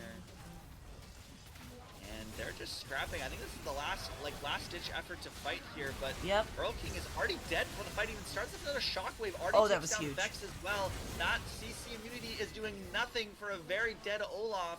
Now there's only 2 members of Fried Chicken left. Make that, oh, maybe not one, but and there's our Small our indie company. Beautiful freeze, huh? Yep, small indie company. Right as I was getting into this last fight too, but it seems like Bondi and Co. just take out the rest of the team while Griffin does whatever the hell they want to at this point. Yeah, so that was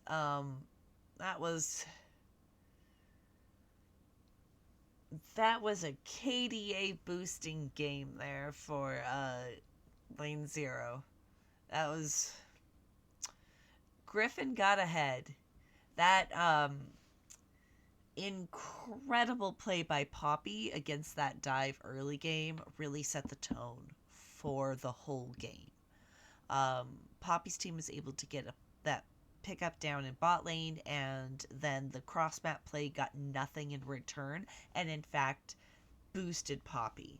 So winning on both sides of the map when these teams have been giving and taking on cross map plays throughout these games just snowballed it tremendously. Wow. Okay, I am calling out Senior Citizen. They may be old, but they can CS 9.9 CS per minute. Yes, they Dang. cheated because it's Sivir, but dang, bravo, Senior Citizen. I am proud of your aged fingers. Osteoarthritis won't hold you back. Indeed, and I'm having trouble keeping track of these nicknames too, but I think I did a pretty good job there. I think I said You Bondi did once. so but, much you better know. than me. I am proud of you. Thank you. And now we're even 1-1 on this series. Yep. So this best of 5 might deliver. Like you said, essentially it's a best of 3 now. if they can take the momentum. But Yep. oh my god, I mean, we're talking about Fried Chicken doing really well in game one and getting some momentum into game number two. But like those the Glue Eaters, insane momentum going into game number three because they absolutely stomped that game number two there. And I think part of it was drafts, but I think they also played it very well with the tools that they had. Game one was very one sided the other way, too, though. But in all Yeah, but not honesty, that one sided. no, not. Well, that. The cross map plays no. Ah, that was. Anyways, I'm going to actually call for a break. We're gonna be back in just a few minutes here. Um, yeah, I'm gonna turn on some lo-fi music and go make another mug of tea because I don't have another game invite yet. So, take five. We'll be back. Copy that.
All right, tea is brewing and I am back. I even have I'm an also invite here. to game. Oh wow.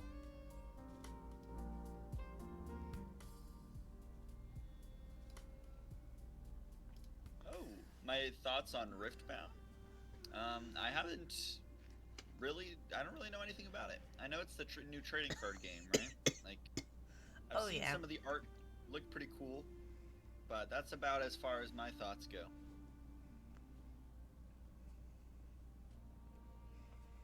I have a muffin to snack on. I have some bread that I finished baking about an hour ago. Well, an hour before we started, I guess. Okay, yeah, I was about to say, wait, you did not cut into it within an hour? That will muck the crumb all up. Hmm. Like, 2 people in chat were nodding along with me. Maybe. Maybe 2 people in chat. No, I've made a lot of bread, so I take it very seriously. I do too. How many types of flour do you keep in your pantry? Currently, because I haven't been doing a lot of baking recently, just all-purpose. But for a while, I had all-purpose. I had bread. I had the whole wheat flour. I used to have like buckwheat flour. I had like the tapioca flour when I was doing like a lot of different baking projects. So, at least once a month, I buy 15 pounds of bread flour from Costco. Nice. I keep just in wheat flour, self-rising soft flour, bread Mhm. flour, all-purpose flour, and whole wheat flour. Nice. And then I also have dark rye and almond. Okay.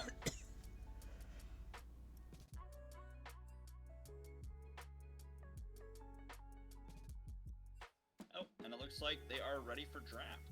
It has begun. A So meltdown. fried What a chicken. surprise. Looks like fried chicken are back on blue side. So just like you said, they wanted to go back on blue side. They did better on that side before. And it looks like this will still be the Mel ban that they've done all 3 games so far. Potato starch is not a flour. It is a starch, like cornstarch.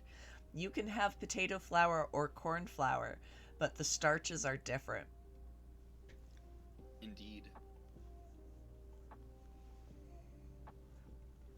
Loki So I don't know if you cooks. saw.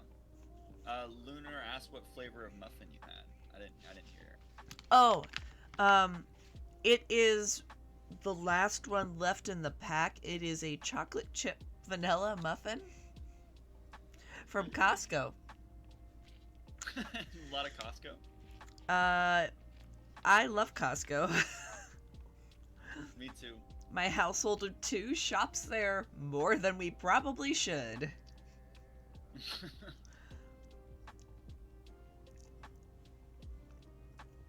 Okay, Yes, we there's a have the draft last ban happening. coming through. Yep. So Those look blue familiar. one should be picked here. Indeed, a lot of the same bans from the last couple games.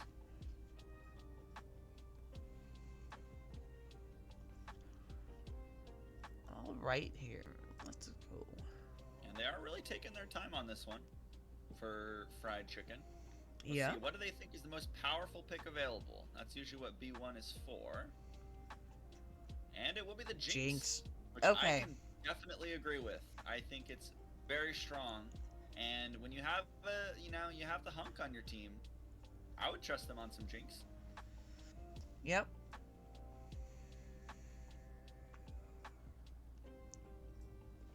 Yeah, Coriander Bear should be available in the coming weeks in a 36 pack. So you know you can get your daily allotment at Costco. Looks like it will Okay.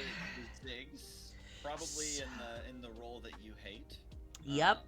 I'd imagine. So these first picks are already defining these teams' identity to a significant degree. Ooh, and I actually really like the Jarvan pick. Uh-huh. I know it's been very strong lately. I'm surprised, honestly, it made it this far into our drafts. Because I Well, think we it hadn't is seen a one of the Jinx best yet. jungles.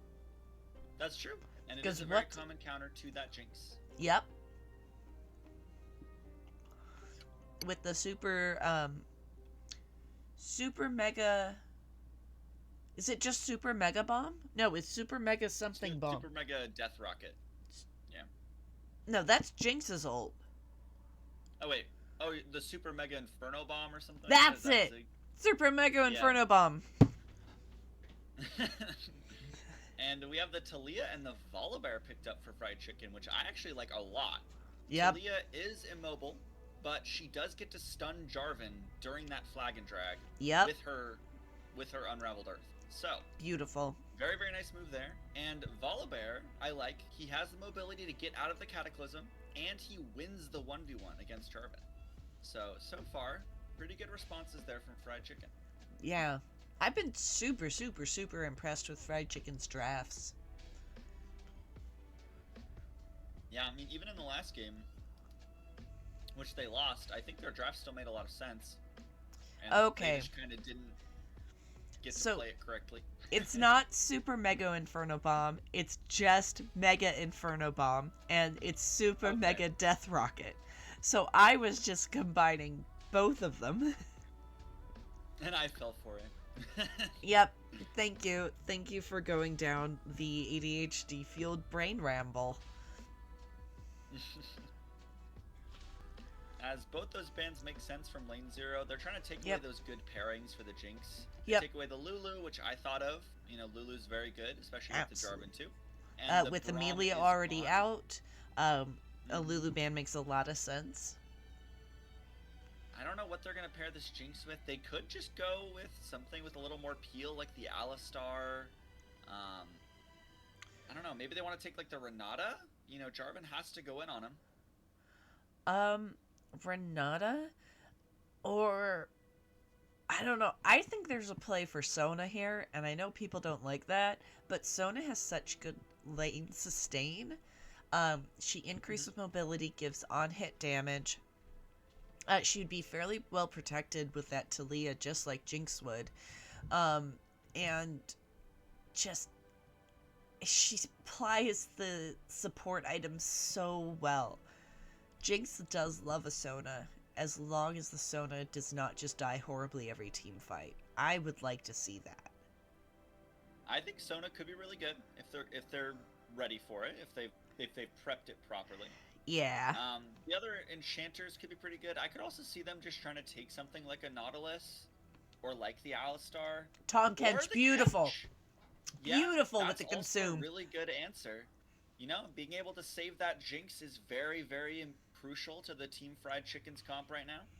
Yep. And we'll see what they want to round it out with. They do have to blind top lane here.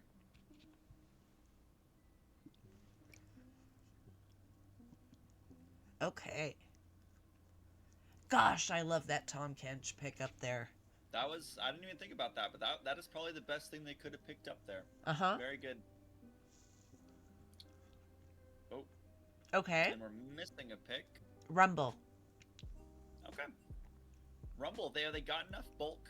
They got enough bulk, so at the Tom Kench and the Volibear, so Rumble does make a lot of sense. It also does well into a lot of tanks. So we'll see what Lane Zero want to play into it, but Rumble's a pretty rough lane matchup for most of the champions in the top lane. Yeah. Except for maybe an R. I think that's Yeah. one that can at least contest him there. Yep. So, good response. Gosh, these drafts are so good from these teams. The level of play is incredible. All right. Indeed. The only thing that I think is going to be an issue for Lane Zero is their damage. Like, all of their damage is front-loaded, except for maybe the Gnar, you could argue. But, like, Ziggs only has, you know, he throws down all his spells and he's done. Syndra's the same way. Even Jarvan's the same way. Once he uses his abilities, he's kind of done for. Do you know what the cooldown on Ziggs Q is at max stacks? Okay, that's fair. I guess why he does better in the bot lane. But Yep. I feel like if they don't kill Jinx on the first rotation, it's going to be really hard to win a team fight for Lane Zero. Yeah, that could be a little bit tough for them. Jarvan's no slouch, though. And they have That's true. great abilities to just take out the damage threat. So, They can take their They time do. whittling the champions down if there's no jinx. Yeah, they definitely win the neutral game. If they just have like a standoff, they can have Syndra poking, they can have Ziggs poking, they can have Gnar maybe looking for a flank during that time. I think they have a more dynamic way of team fighting than Fried Chicken does, but I Yes. also think it's harder for them to team fight than Fried Chicken. Fried Chicken have Tom Kench just hugging Jinx. They have Talia doing her thing. They have Volibear and Rumble and the back line when they get a chance. So they have a very straightforward way they want to play, and I think it will just come down to execution, as it usually does. Absolutely. And you were allowed to keep vamping. Teams haven't quite readied up for game yet. I'm gonna go actually get my tea so I can stop having to mute myself and cough. And I will be back in just a couple minutes. All right. And it looks like predictions are open. So, but someone left the lobby as soon as it started. So there's been some sort of issue right off the bat here. But I want to point out Lunar Day. I also noticed the same thing. There is not a lot of CC here to line up the Rumble ultimate. And that could prove an issue. But I also think that the Rumble ult, half the value is zoning. So if you throw it down, that equalizer will just keep people away from where you want them to stay away from. So maybe it'll still have a good value. But no setup is a little bit risky there. And we are officially into the draft phase here, but that could take a little while. They have to go through all the picks, all the bans, then into the spectator delay. So we'll see how quickly they like to move here, but we have a little bit more time to just chat. He gets back. You don't have the heart for this.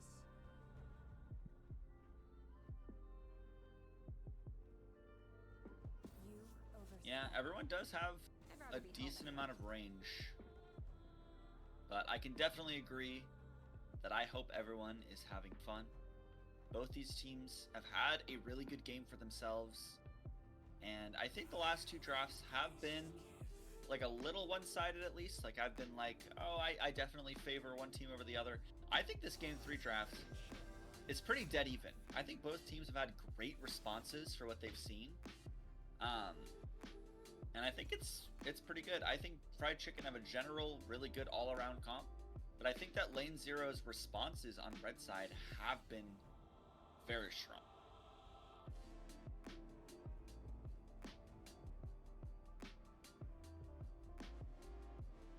I'm just trying to figure out what they might play for these next couple games here. They will have a lot of champions out come draft 4. And that is the beauty of Fearless, is they have to have something that they can pick and round out. But with how far these teams have gotten in the competition, I imagine that they will have plenty to work with getting into games 4 and 5. I am back again. Welcome back. Sorry for abandoning you temporarily. You're good. I've just been rambling.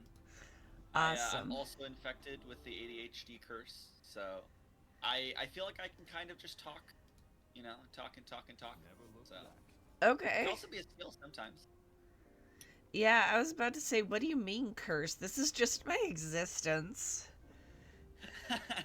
Sometimes it's a curse if I'm trying to study and I can't, you know. But Do you get up and in walk? conditions like this, yeah, that's what I said. I used to listen to the lectures. I would walk around. That was Yeah. when I learned the most, for sure. Yep. But I also don't have the best knees, so walking can be hard sometimes, and that makes it a little bit more difficult. Okay, why are your knees bad? It's a genetic joint problem, so it affects a lot of my joints, but mostly my knees. Care to elaborate? Oh, do you have one as well? Is that why you're curious? I have Ehlers-Danlos syndrome. Oh, I have Ehlers-Danlos syndrome. Woo! Freakishly Yeah. flexible people, let's go! Yeah, I used to like be able to like flip my shoulder in weird ways. And Yeah. That's so crazy. Yeah, my first big dislocation was I threw a softball too hard and dislocated a rib on top of the spinous Oh, process in the back. oh wow. It was impressive. It was I a lump. Oh my god. I threw out my shoulder bowling one time, and then like a couple other times after that. But my knees mostly just try like to pop out of place if I walk for too long. Yeah, my knees are a mess. Like I had imaging done on my knees, and they were like, "Well, we don't think you'd be a good candidate for the surgery you need because of your connective tissue disorder." And I just went, Oh. "Okay, yeah, that tracks." I guess I'll just exist. And also, my neck folds backwards, and I can actually rest my occiput, the back of my skull, on the top of my back. It just folds in half. That's crazy. That one is the I think one. you're more overly flexible than me, but Well, um, women do tend to be a little bit more flexible anyway. that's true. I'm stereotyping based on your voice. But the neck thing, the Yes. neck thing is the one that I can do, and every medical professional goes, "Ah!" Like I have I had someone. an ER nurse that I've showed that to go, "No, do nope, no, stop, done." If you manage to I freak was out an having. ER nurse, Then you've done something right. yeah. Or wrong, I guess. But you know.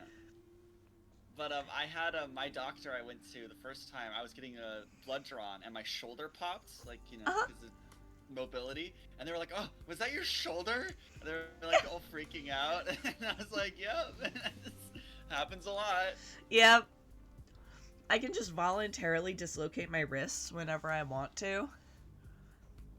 Me too. My wrists are a big one. Yeah. And my 10 out of 10 pain scale is ridiculous. What do you mean? Okay, so I have dislocated my left ankle anteriorly twice while weight bearing. Odd. So basically, that involves having the bone of your leg roll over the nerve on your foot Oof. while supporting your full weight. That So sounds absolutely horrible. my 10 out of 10 pain is seeing flashes of light and then coming to consciousness in the fetal position. It's like, oh, I didn't lose my God. consciousness. Can't be 10 out of 10. I always get the pain scale, and I'm like, oh, like just the normal, and they're like, the normal amount of pain is 0. So Wasn't that mind blowing when it's like, wait, Yep. everybody doesn't just stop doing activities because it got too painful? Like, what do you mean you don't have to get up and change positions 5 times in the night because your hip dislocated? Mhm. It's rough. Lunar, I am a woman. I know it doesn't sound that convincing at the moment, but I am a woman.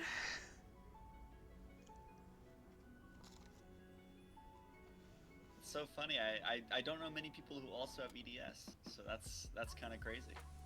Yeah, it's actually one of the things I specialize in. I'm currently conducting research on POTS. Oh, nice. Yeah, you got that one too? I don't know. I've never been like tested. I don't think so. Okay. I know they often go hand in hand, but Yeah. I think I avoided that one.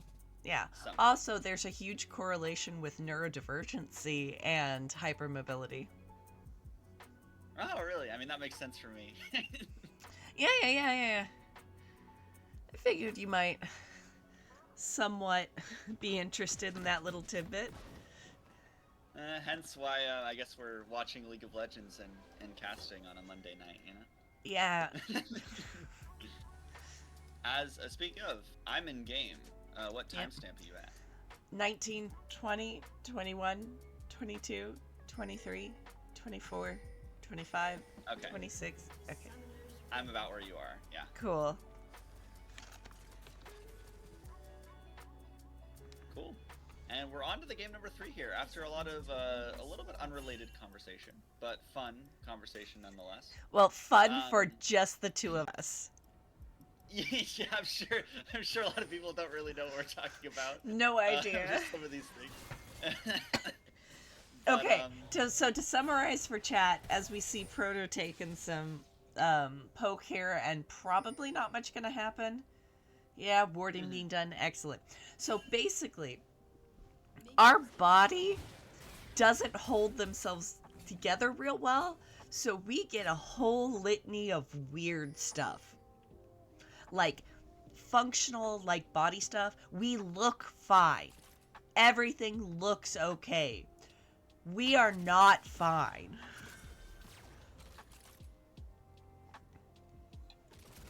Yeah, that's a pretty good summary. Yeah. As we already got some action here in the bot side. Yep. Bondi getting hit with a couple of those long-range rockets. I Yay! don't know if we actually said who do you think's gonna win this one? Oh, yeah, we if the hug can get going with the protection around them, you know what? I have faith in the hunk. Let's go. I completely agree. I am not faltering my prediction. I thought Fried Chicken were gonna win after game 1. I'm gonna stick with it. I think they got this one. I think they bring it up to match point here. Yeah. As we have lots of trading once again, and it looks like both junglers are pathing towards bot side, which makes sense. They want to influence this Jinx either positively or negatively.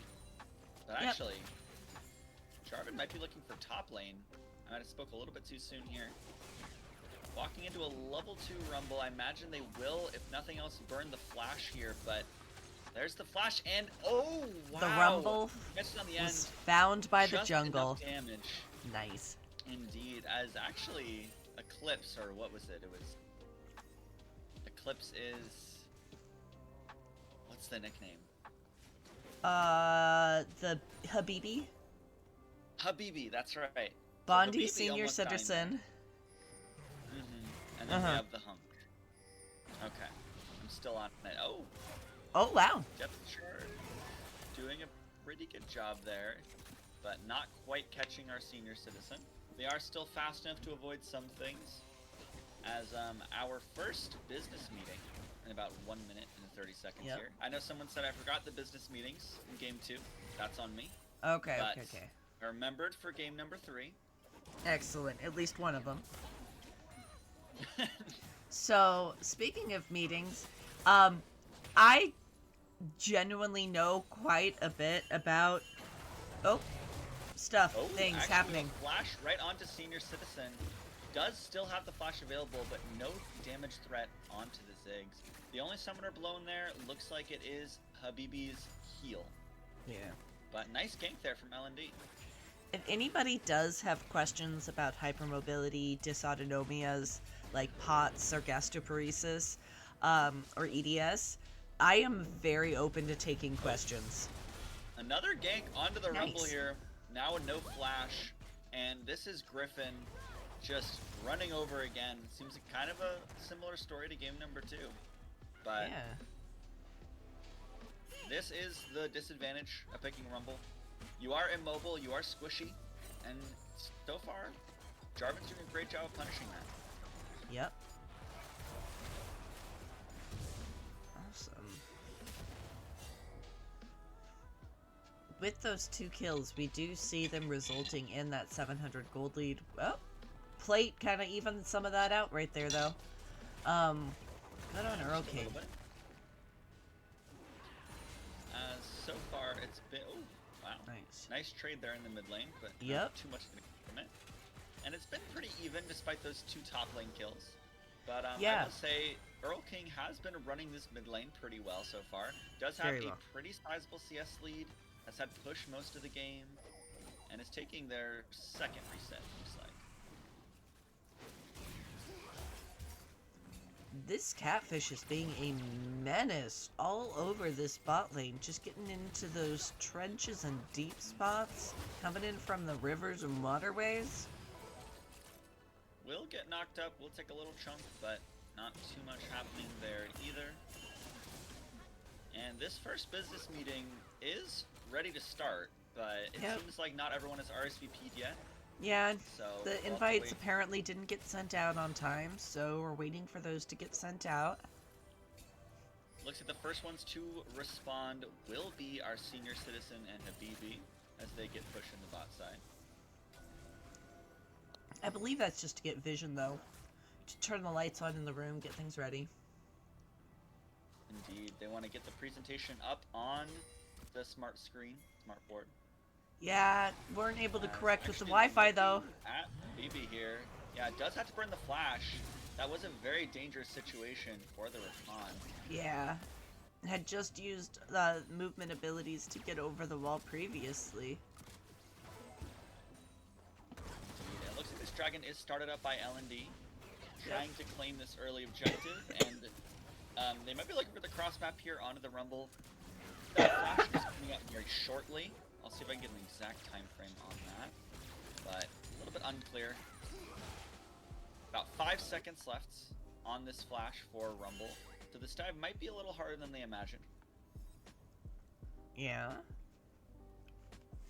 The Hunk looking a little bit low on the health department, though. Kind of nervous about staying down here. Knows their jungler's not in a position to be able to help them if needed. Indeed. Just got eyes on Jarvan, though, so they know that there is not a dive threat on them. Yeah, but still so low, and if the Ziggs ever strikes 6, it will be hard for the Hunk to stay alive. Yep. I mean, this is why you pick Ziggs, too, in most matchups. You just get to poke them out, you get to insta-clear the wave, but L&D is here again. If they want to look for something, they know that Habibi has no flash, and is actually about to face check this brush. Here they are onto the Rakan. Oh, they have Talia Talia too. nearby too, and Habibi is gone. The Super Mega Death Rocket not needed to finish the kill, as it does go over to Earl King. But nice commitment there and team communication. Yeah. Oh. There's the Mega Inferno Bomb. Yep. Not able to take away the Hunk's life. No. But man, cutting Did it get close. that barrier out, though. That's true. And they were able to clear that last wave. So, the Hunk is in a very good position farm-wise. Yep. Bondi getting a little... Oh! Griffin! Using what we got here. Oh, wow! Griffin doing so much damage. The flashes, the burn. Oh! Griffin stays alive. Solo Bolo in the top lane and gets the flash out of the Rumble. This Gnar is going wild. Oh, goodness. Okay. I did not expect a solo kill when Rumble was just outside of their turret. They weren't overextended, they weren't looking for anything else, but man, well played. So, by Ziggs indicator, do you mean for Ziggs ult or the execute indicator on turrets for Ziggs satchel? Mr. Ellis.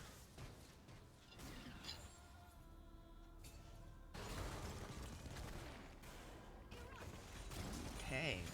For the ult. So, yes. Both teams are able to see the indicator for Ziggs ult. Yep. But they're mobile. Is also being chunked. Talia ult going up there, though. Yeah, Oh. Does get the seismic shove.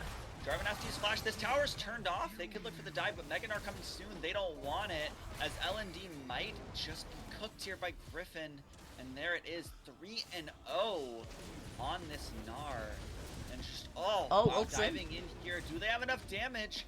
This Rumble is looking frail, and that is 4-0 for the king of top lane in this series.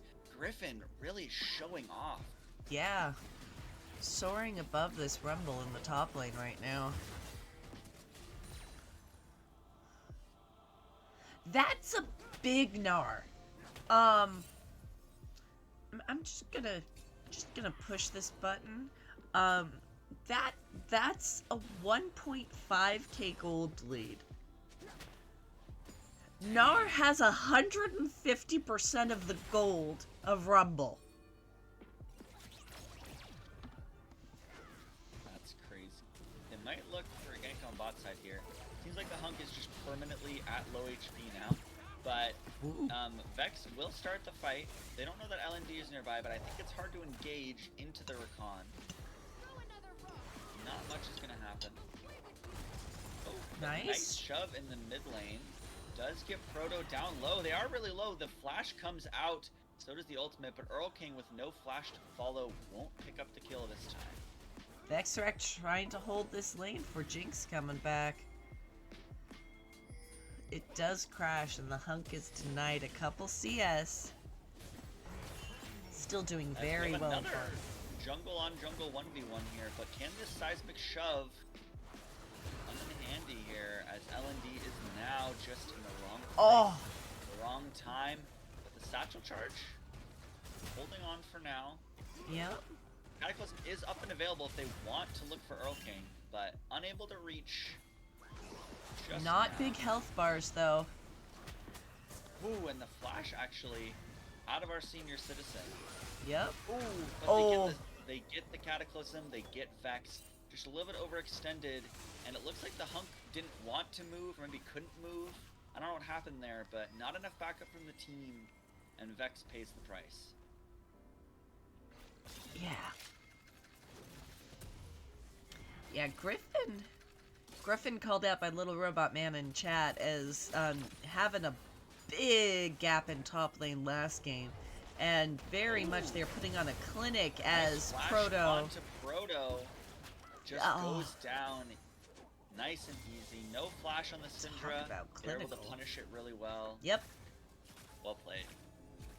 Good job. Seeing the opportunity, using the CC abilities. Very, very, very dead Syndra. And business meeting is secured by labor and development. It looks like Jarvan has just opted to go on the other side of the map. They're giving up this dragon. Yep. That time it felt like we were a little late to the business meeting there. I think they were prepared, but yeah, directed camera goes where directed camera wants to go. True. But Jarvan was overseas, couldn't attend the business meeting. However, definitely accomplishing the goals on the other side there. Charm coming out on Rumble. Into knock up, and this Rumble has nowhere to go as Griffin is unstoppable and unshakable in this series, popping off in game number 3. Yep. Okay. See, LND is trying to steal away some of these camps here. Does get the Gromp with the smite. They knew that with that top side play, they could just walk in on bot side. Pretty good cross map. First turret is still available to take. I believe it's one-on-one of feat objectives. So, did Lane 0 get Void Grubs? Yes, they did. So they got all 3 Void Grubs. Okay. Cool. Eclipse? Yeah. Yeah, it's reconned. Yeah. Kind of afford to do things like that, but 3 Grubs and a Ziggs does make that first tower a little bit more achievable if they want to play for it. That Mega Inferno Bomb gets the barrier out of the Hunk. Yeah. That's not letting the Hunk keep that summoner spell up for as soon as it comes back off cooldown. And I think that is really the key for the glue eating Reapers this game. Try and keep the stums out of the Jinx. If Jinx doesn't have flash, if Jinx doesn't have barrier, then these fights are very easy for them to win. Yes. Although almost more than Flash and Barrier, I think Tom Kencheld is going to be huge as well. Oh, that ultimate just going a little bit wide there for Griffin. But LND spotted out, and honestly nowhere left to run now. Will try and walk towards the team, but might just die. Oh, Ults over the wall. actually unstoppable over the wall. Does make it out for now, as actually that seismic shove is looking very good, and they get Proto, and LND survives. But up on the top side, another tragedy there for this poor That's Rumble. turret though. And that is feats. And yeah, and Griffin claims that first tower to get feats of strength for red side. Yeah, just a small 3k gold lead. It's fine. Oh, Griffin just 1v1ing the enemy AD carry. not a fair fight whatsoever. It's fine. Nar's not a problem at all. It was funny in Champ Select I said basically all their damage is front loaded except for Gnar, and it seems like like Griffin took that personally, trying to be that consistent damage for the team, be able to just 1v9 this. Like if Griffin ever gets a flank angle, I think the hunk just dies. No pun. Likely. Oh, As they are looking forward, this Leo coming in too. Where's the seismic shove? Watch, it actually goes wide. Poke damage down. It does force out the TP from Proto. But huge fancy Fried feet Chicken, though. yeah, Fried Chicken missing Habibi those abilities. and- Nice dodge there. Habibi and Senior Citizen just avoided so many things. So, They did. unless I am losing my ever-loving mind, Griffin played Poppy last game. So, oh, never mind. I don't get to make my point. And there's the Rumble, just getting 1v1'd by the Yeah. enemy jungler. Ouch. I will say this is not the standard fighter Jarvan, where you have a Divine or Sundered Sky, whatever it is. We're going full damage here. We have Serpent's Fang and Profane Hydra, so definitely able to take those fights when he sees them. Yep. So, Griffin's Poppy last game may have found a lot of deep flanking plays. It was oppressive. So, I have every faith on this person to be able to find those. This 1v1's looking kind of bad for the Jarvan, but it will be... Oh, LND she picked it going up. down.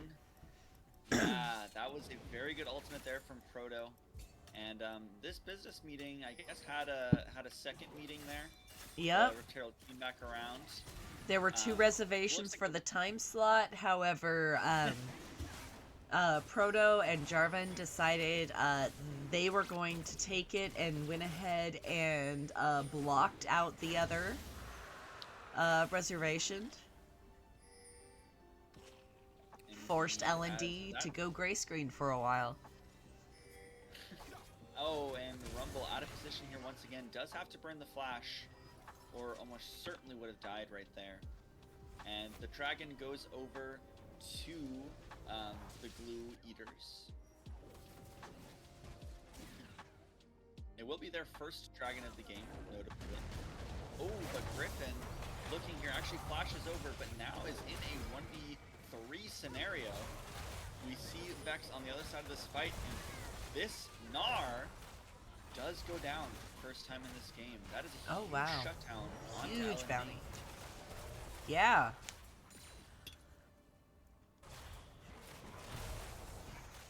Yeah. Huge shutdown for L&D.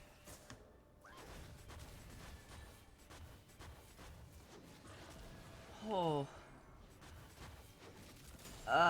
Looks like the next business meeting is being called. Yep. We have an Otacon on the bot side.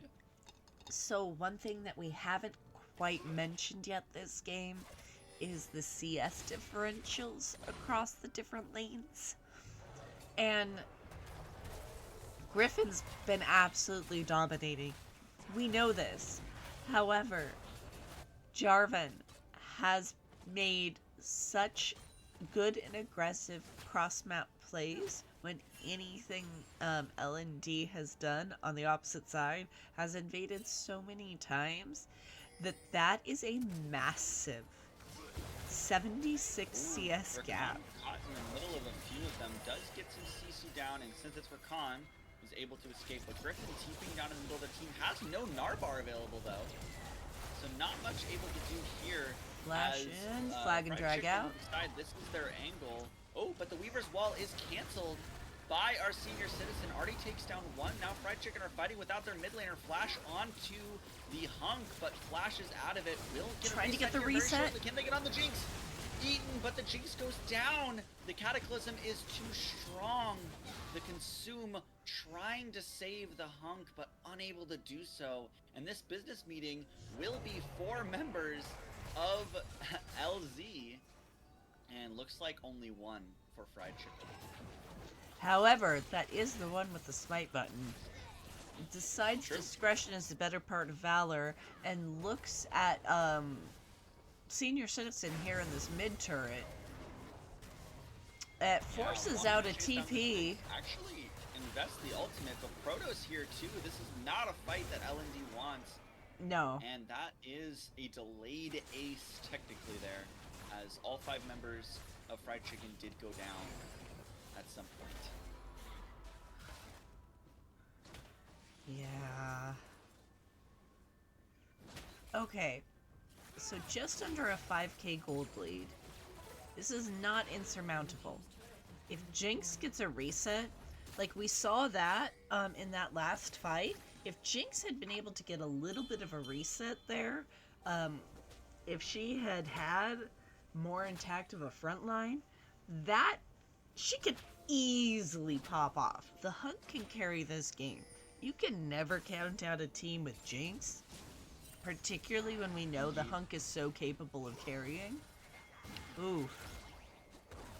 Oh, but look Oh! at Griffin, 3 autos, and that's half of Earl King's health bar. Ow! As actually, Habibi wants to look for an engage here so quick on the Rakan, but no full commit here. The Narbar is full and blinking as Griffin goes into Mega Form, but no fight to be had right now.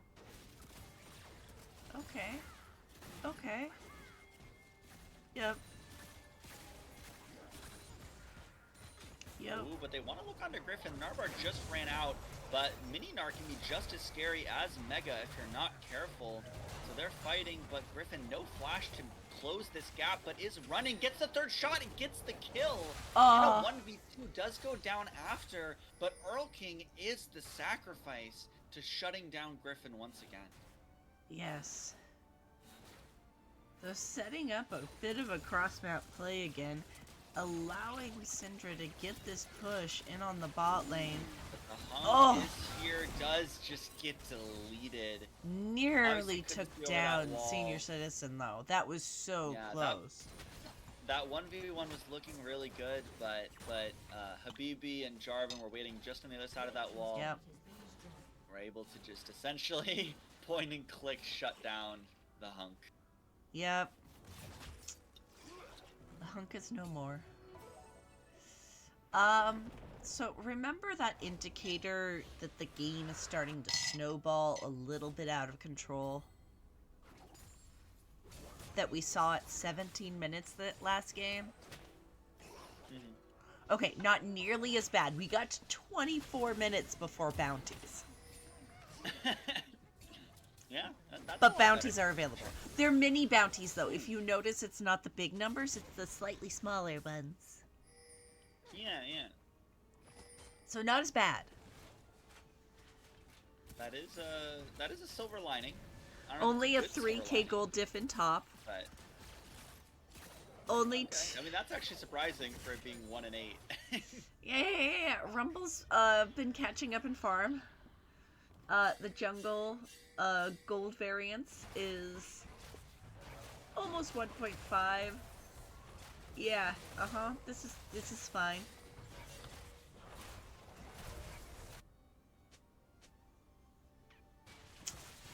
Okay. Gosh, Jarvan is farming exceptionally well. Highest farm in the game. Indeed. Almost 10 CS per minute on this jungle. Yeah, Not see very often. and Jarvan's a good farmer, but it's not something like a Talia jungle or a Lilia jungle that you expect to farm like absolute craziness. Indeed. Ooh. And Griffin? BB just doing what Rakan likes to do. You know, actually invests here onto the Rumble with enough follow-up. Does go golden, but will not be long for this world. Actually, the consume! I spoke too soon. Potential. Nice save there from Ooh, Beck forces the to flash. keep their top laner alive. Got the turret from it though. They did, but they crucially do save on one of their members. Look at a little bit healing from Redemption, but so far I like what the Hunk is doing. Yeah. Trying to poke, trying to clear the wave. Ooh, but now LND stuck on the wrong side of the Cataclysm. And Griffin just looping around, nowhere to walk. As the kill actually does go over to Habibi. But either way, good pick there. Very good. Yeah. Jarvan's pretty much at 10 CS per minute. It's crazy. And still farming. Yeah. Yeah. Yeah. Griffin's behind the tier 2 tower here. Same as the Poppy game last time. They're ahead, they're looking for the lead. They have the Gnar bar full now. With the flash, they could look for something crazy. If it comes to it. You asked for Gnar to find crazy and aggressive flanks. And Griffin's... here it Oh! is. It's done. The Mega Inferno Bomb on top does so much damage. But actually, they all managed to survive so Ooh. far. Oh! Maybe, ooh. Except for the bomb. Fade away onto bomb. Rumble. Take it out. And Earl King is taken down Oh. by the Syndra. And Proto this is on looking this pretty Cinder rough on a for rampage Red. now. Dude. LND trying their best, has had some good fights this game, but the Hunk, unable to take anyone down either, is running very low, as now we have a 1v1 between Griffin and LND, which turns into a 2v1 very quickly, as this Gnar is just too strong, but it seems like Habibi Ooh. likes to KS. I think Now this with is 3 game. kills on the Rakan. I also agree. I think they can just walk in now. Yeah. They have grubbies. They have this mid lane. Oh. Oh. Maybe not. I think they want to take the spot tier 2. Maybe they look for the Baron first. Okay. Trying to take it slow. They don't want to do anything crazy. I did not update the bottles. It should be 1-1. You are so right. This is doing great. This is we're doing perfectly. And I don't have the extra bottle decal to make it okay for a best of 5, so we're just gonna pretend the first 2 games didn't exist for the next game.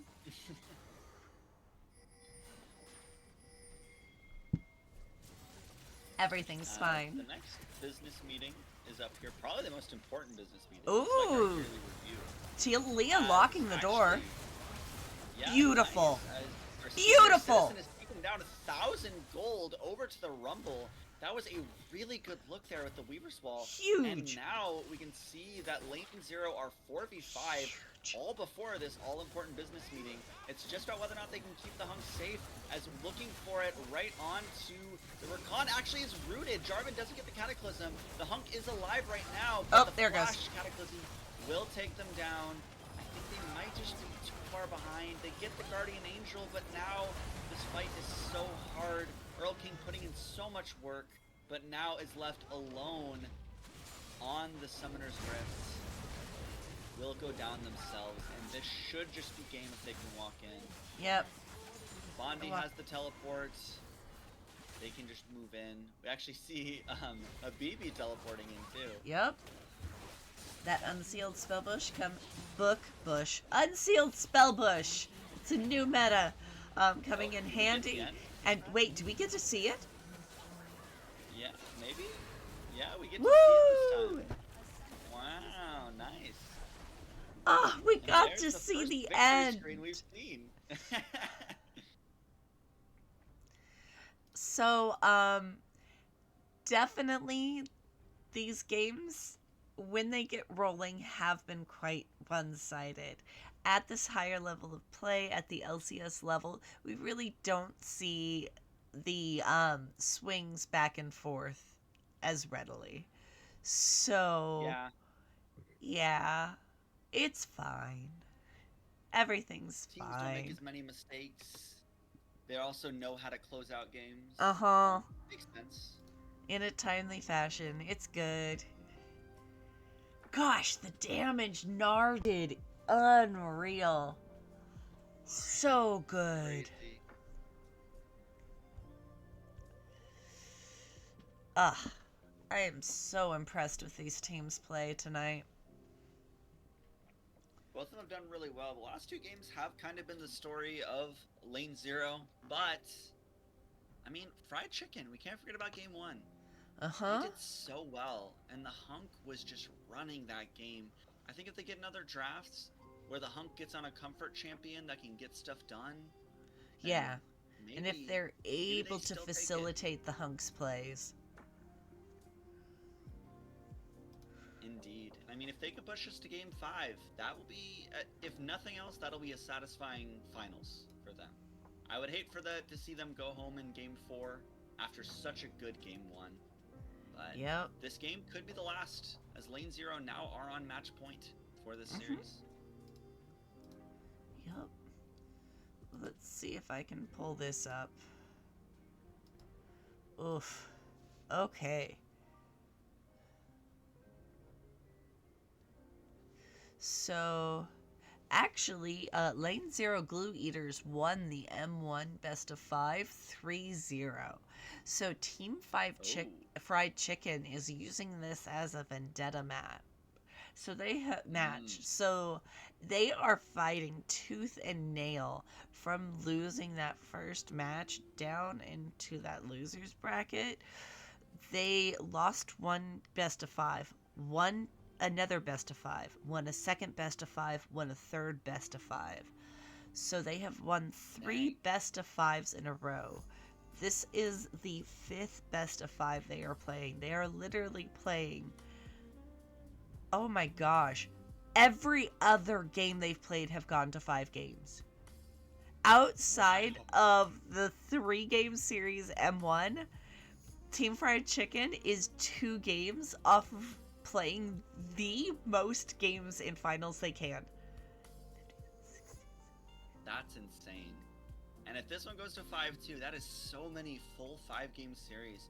And honestly, I don't know They've what played Lane 21 Zero's games. run has looked like, but if Fried Chicken have more game fives, I would trust their drafts more as they get towards this. They might have more creative picks. They might have more answers. And if they Yeah. can have that advantage, that could be really good. It can, for sure. Let's see. Alright, waiting for these teams to ready up on this. We waiting for sides to be picked. Okay.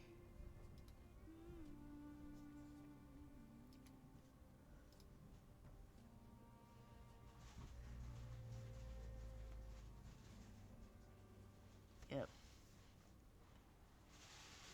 This is last draft. Don't even think the teams are right. Did I not get the teams in game right? I may not have. I don't know. I think we did. It was Fried Chicken on blue side last game, right? Yeah. So they lost. Yeah. Yeah. Wait. Did they? Who just Yeah. won? Yeah. Okay. Lane Zero just won. Just won. Yeah. I remember Okay, Griffin on Gnar. okay, yeah. Whew. I'm doing fine. It's the part of the night where I get a little bit tired, where the best of 5 start to take a toll, you know. Mm-hmm. But we're going strong. Yeah. I'm fine with 2 more games. I'd also be happy with 1 if Lane Zero play well enough. I want them to earn it though. Either way. Every win that has happened, that team has earned it. Definitely. Like, oh my goodness. Lane 0. Okay.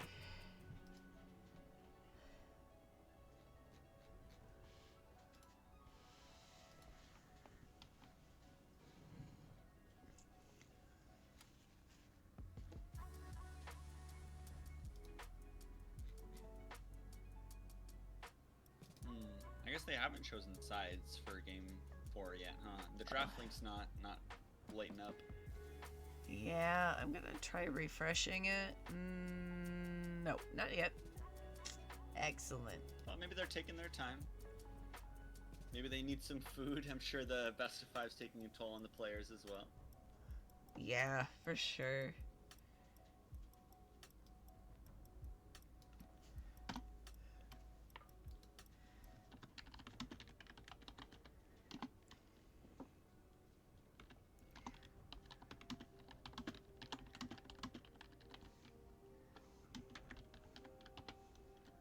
So what's your favorite kind of bread to make? Um. Okay. So. I like making bread in general. It's always good. Um. I love a good seeded rye.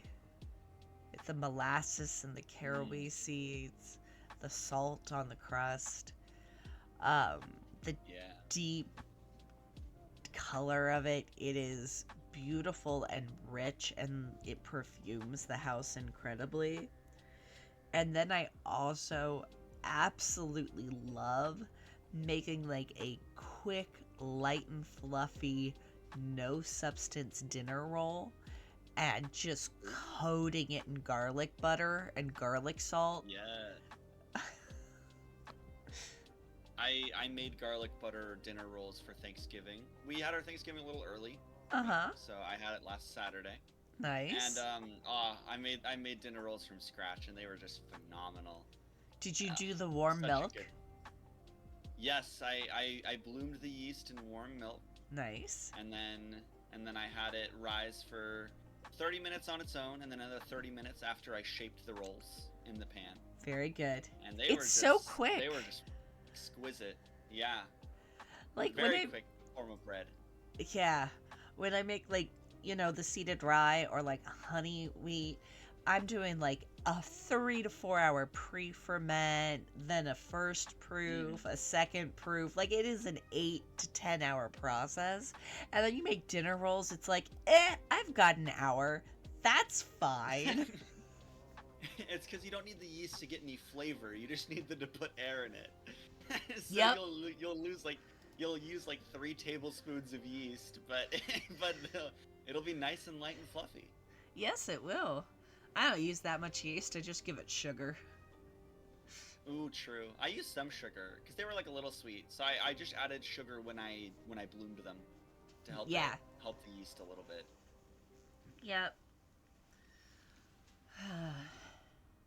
Delightful. Bread is a beautiful thing. It is. And it smells so good. So do you have a Looks like Dutch Draft oven? 4 is clickable now. I did, but then I moved out of my mom's house a few years ago. When I finished high school, and she Oh. kept the Dutch oven. So I haven't gotten my own yet, but I would love one. They're so nice. Draft has started. I'm getting us switched Oh, yeah. over now. Okay, so lane 0 is on blue side for the potential last game of the series tonight. So it has been a side swap every time. We'll see if Fried Chicken can make better use of their red side counter pick this game.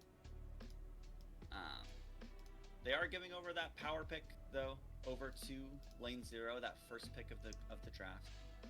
Yeah. But looks like the bans will remain pretty much the same if I had to guess. Okay. Getting invited to game. I'll get you in shortly.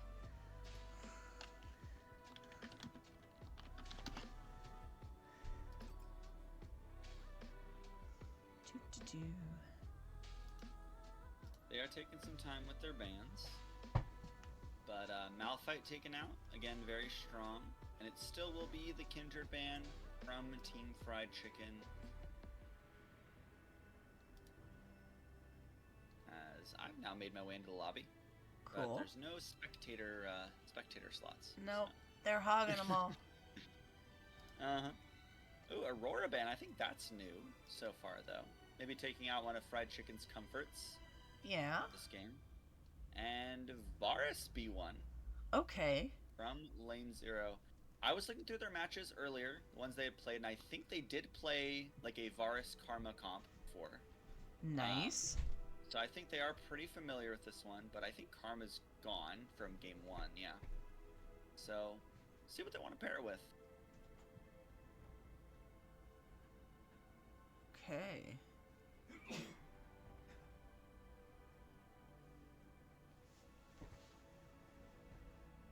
Ooh, Ezreal. I do like that into the Varus. A little less threatened by those chains of corruption. Uh-huh.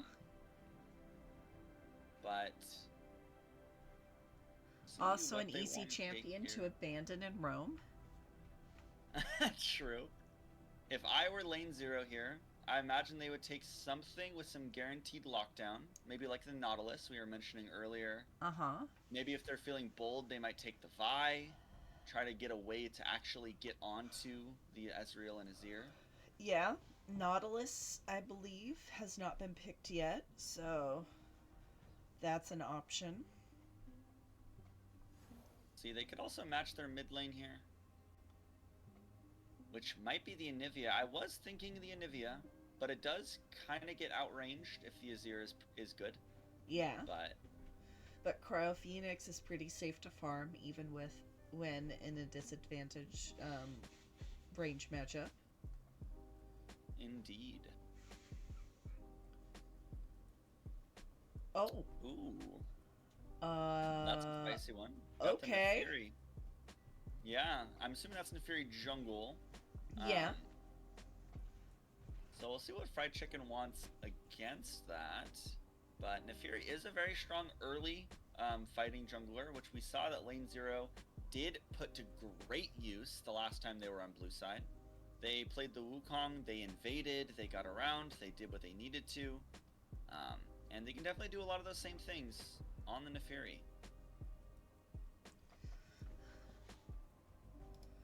Okay.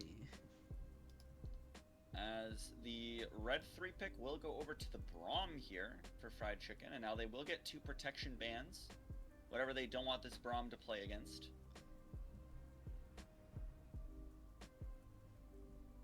They did finally get the Braum out. That has been banned round 2 bans so many times.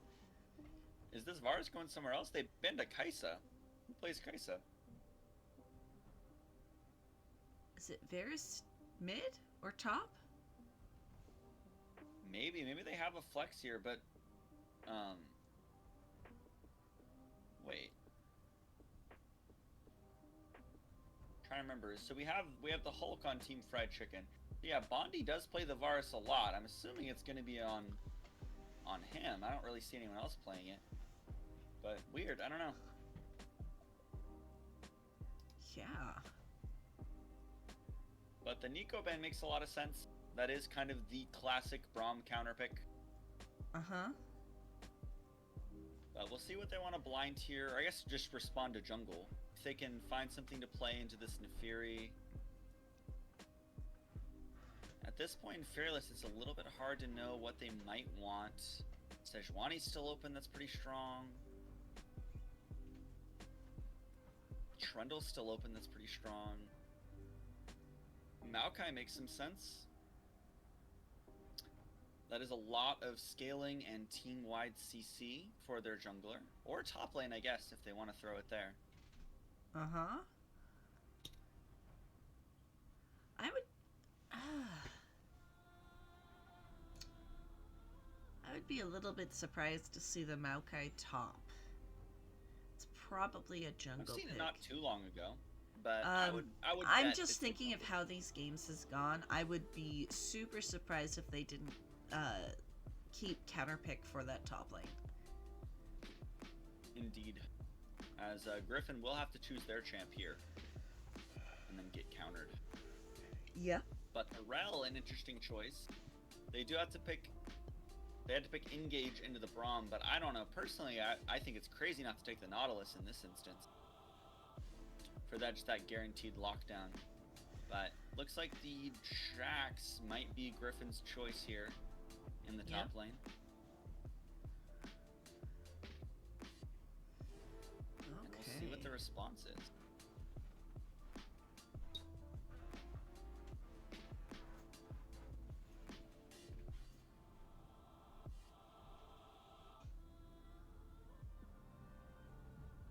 Aatrox. Okay. Essential top lane champ. Yep. So, Alright, all in all, for a Game 4 Fearless draft, these look pretty solid. absolutely. Lane 0 on match point here. 2 wins to Team Fried Chicken's 1.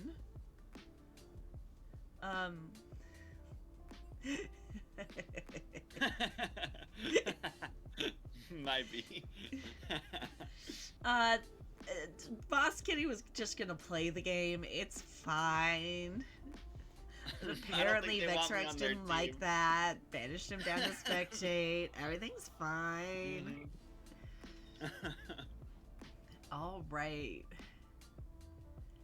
And with that, I am again going to take a little break between games while we let these teams get into it.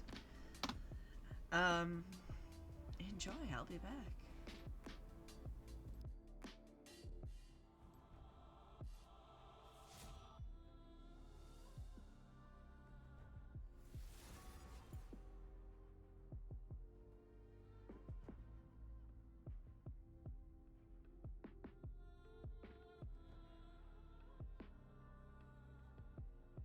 You don't have the heart for this.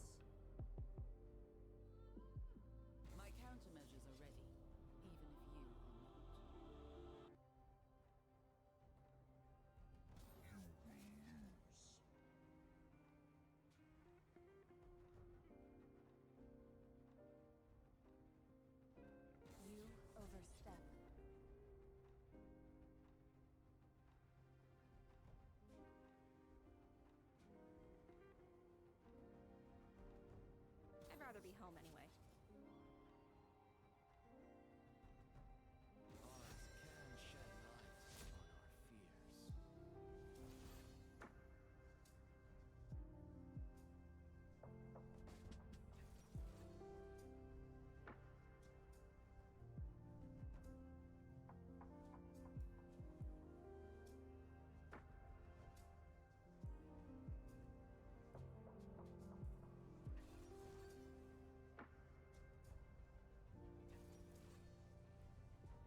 Does that mean you've returned, or?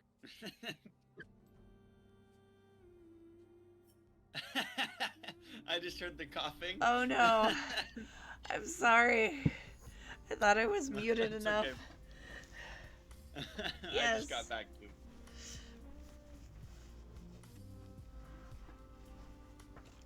Yeah.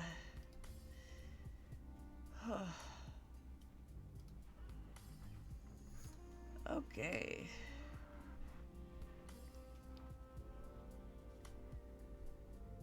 Alright, we're still waiting for spectator delay here. They really love to make us wait as production staff, huh? Wait Yeah. for the teams, wait for the drafts, wait for the game. Yeah, well, as long as they don't remake it, because, jungler can't buy item or something like that. Yeah, that's true. That makes it a little bit more.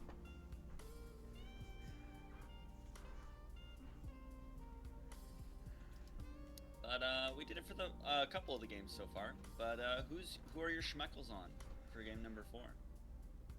Okay, I'm gonna be super honest. LZ, because Oh. I want to go to bed. That's a valid reason. I'm actually tired. also gonna say LZ. I think they've had pretty good control these last couple games, and I don't think it's too far-fetched that they just take game number 4 here and take the series. I think they had a little bit of misstep in game number 1, but I think they're back in it. Cool. Very cool.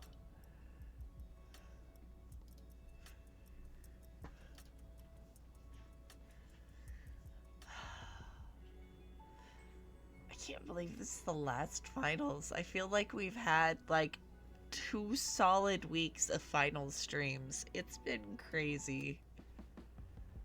And it all comes down to this. Yep. Finals for the highest league in the LBLC.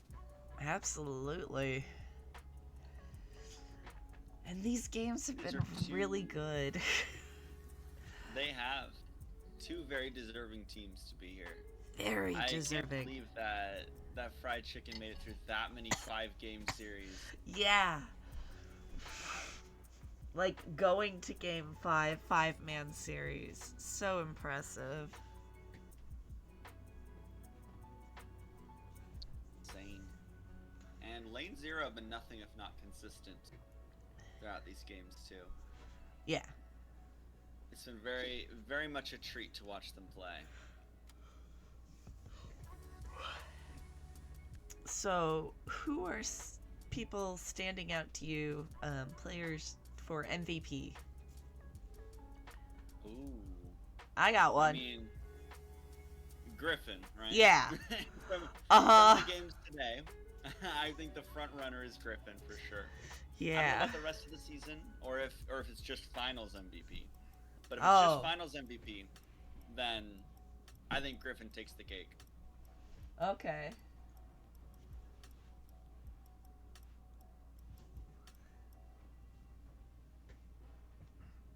As Griffin actually takes Ignite in this top lane matchup.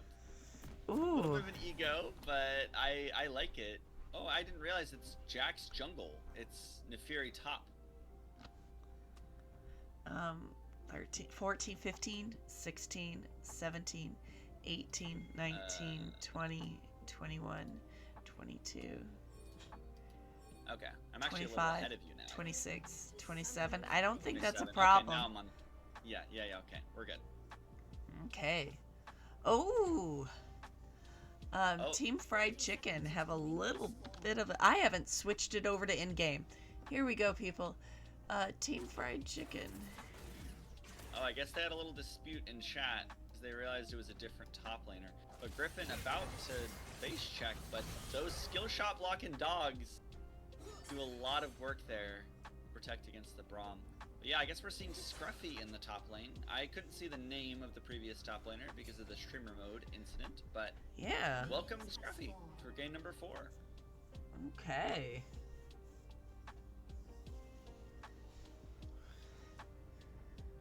Very cool. See, it seems like Like lane 0 were not very happy about it. Aw. About the random switch in top lane, but I think all is good. The game will speak for itself.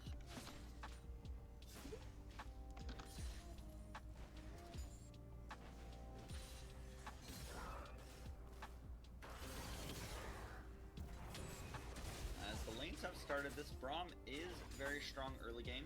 If they can play around it correctly.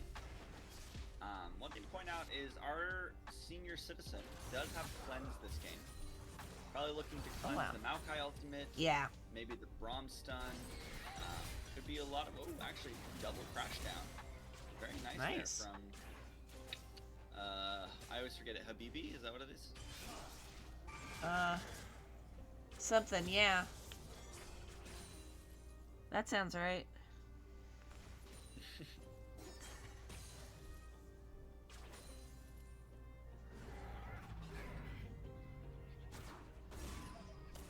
Okay. Yep. I didn't notice this before, but it is a poke virus. Oh, So, yeah. opting into the arcane comment for our senior citizen.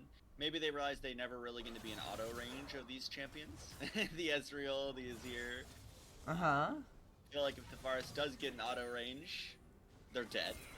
So, but actually onto Griffin here. So the opposite of last game where Griffin was the one ganking over and over. Now they are getting ganked and first blood goes over to Scruffy. Warm welcome to the series. Gets that first kill, gets the first gank. And it's the same story as last game, but this time, Fried Chicken are doing it.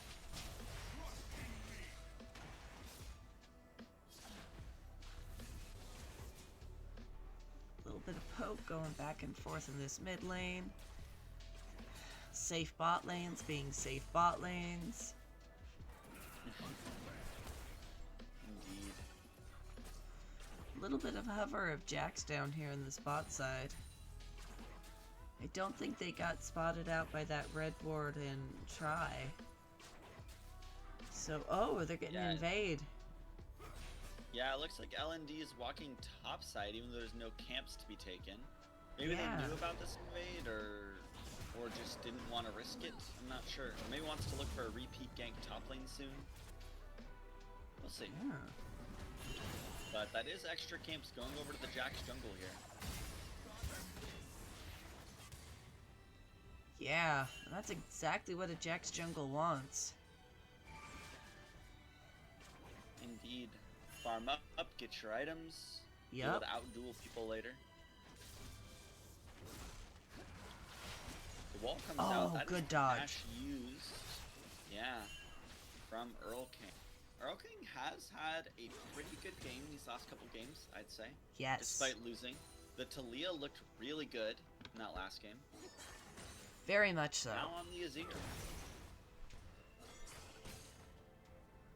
Earl King's been around for quite a while, at least that I've known, and has a very good reputation.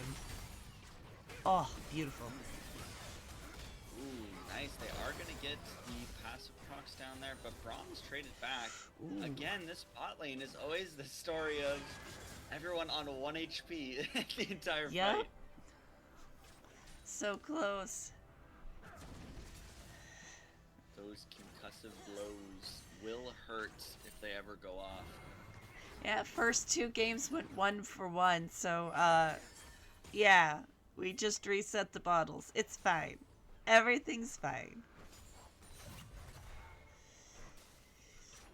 The Hunk has quite a few Effectively fans became in a this best of chat. 3. Oh, yeah, best of 3. Yep. I'm But looks like tired. the first business meeting is a solo meeting until our friend Habibi is walking over now. But it will be Jax taking this first dragon, likely uncontested. Is anyone trying to move? Uh-huh. Okay. Nice job. So just a duo meeting for the first one. Habibi brainstorming with the Jax. Jax is farming so well. Yeah, Usually one of the reasons... Getting those invaded camps helps so much. Yeah, usually taking those early objectives fairly solo, it takes longer, and so you tend to get behind in CS because of that. That is not the case in this game. Gets that early objective and has a CS lead. Yeah. Things are looking pretty good Yeah. for scaling side of lane 0 right now. Scruffy still does have a kill. Yes. But with little early action, it's hard to say. But now LND is a little bit walled off. Does hop forward, but is CC'd still without the flash from that first gank. And so will be taken down by Jax. That extra farm and now the extra kill will set up their jungler for great success later on. Absolutely. Jax was a pretty healthy gold lead. Oh. Oh, as the Chains of Corruption will go, there's the flash from our senior citizen. If that passive proc goes off, it is very likely the Bondi will die. But another round of very aggressive invades. Very confident on the Jax. Yep. And I see in chat someone asked where the top lane went. As far as I know, we're not sure. But actually, no time for that because we're already fighting. As LND will go down, and this Jax is just out jungling the crap out of this game so far. Ahead in CS, ahead in kills. That first gank onto Griffin did pay off temporarily, but it might have hurt in the long term. As now a dive onto our senior citizen will actually take down one, as now we're also fighting on the top side. So Scruffy will come down as a 3-mana 0 into the tower. Earl King putting in so much work in this top side fight. It's a 1-for-1 in the bot side, but it is a, what? A 1-for-2 in the top side overall. His LND did go down earlier. But Earl King doing so well in this dive. Very heads up play by Earl King right there. So good with that ult. Ooh, Hexflash coming over the wall though. Oh! Incredible dash to take down one after that dive. And Griffin does live. So it's a trade of Habibi for Earl. But nice fancy feet there from the Azir. Great reflexes, shuffling around. And that is still such an insanely hard champion to play. So Yeah. props to Earl King. Okay, insanely hard champion to play at a high level. Let's be honest. Yeah.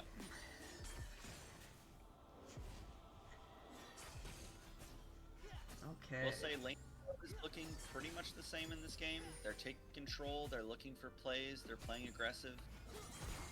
But there is a 2-1 Azir on the other side. Yes. One item already completed. There's also a 2-1 Nefiri though, and 1,000 gold lead. Yeah, true. And a 2-1 Jax. Yeah. It's gonna look rough, but I think the scaling is still pretty good for this Azir. Okay, this gold lead is in the jungle.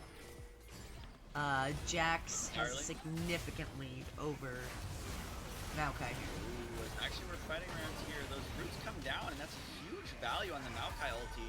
As Scruffy actually kills Jax before they can even actually turn the fight. All three grubs go over to lane 0, but they lose their jungler. Nice job. Even when behind, Maokai is such a beast in team fights. Such huge zone control with that big old ult. So much CC. So even when down, doesn't matter. And Scruffy now with some gold in their pocket here too. And we all know how big Aatrox can be if you get the right fight. Yep.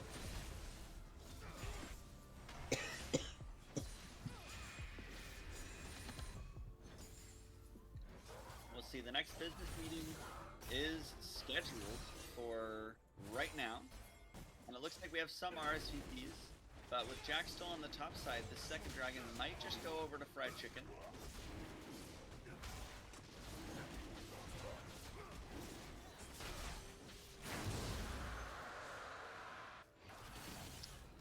As it will be claimed, which means our next business meeting is in about 3 minutes for the Rift Herald. Yep.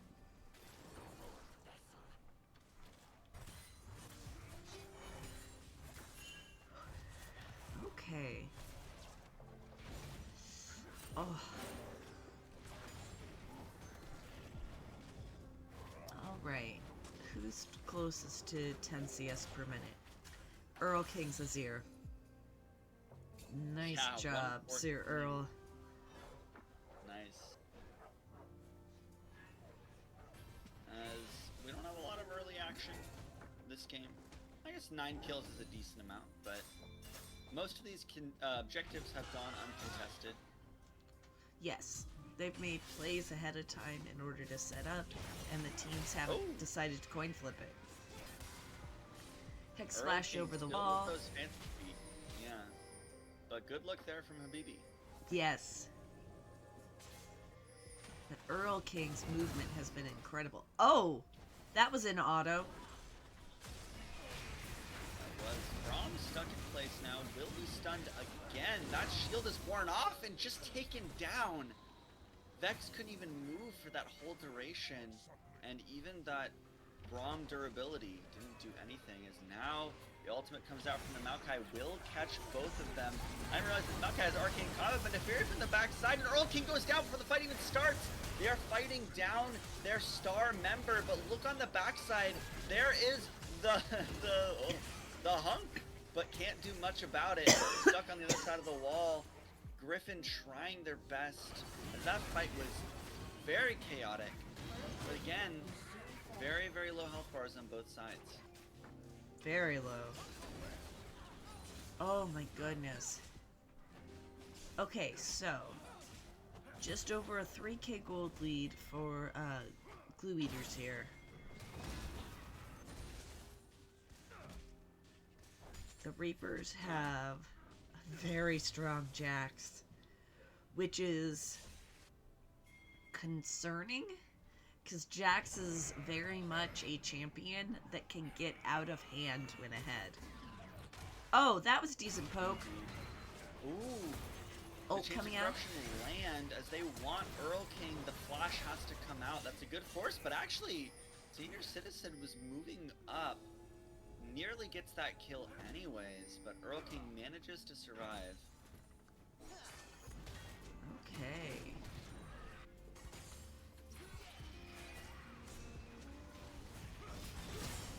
Ooh, the dash forward from the hunk. Wanting to make some stuff happen, but Ezreal is not the same as the Ashe that we saw in game 1. Correct. This is Fearless. So, Yeah. I mean, not the same in like play style, you know? They can go forward, you can aggress, and Ezreal can do some crazy stuff, but still just an Ezreal. Not very many people making tools by yourself. Ezreal's slightly burstier, in, out. Yeah. This kind of play, whereas Ashe is just like, no, I runs you down, you die. Oh, they get right on to Senior Citizen here, but stuck in a choke point against Relen, and Nivea is not where you want to be, as 2 of Fried Chicken's team do go down there.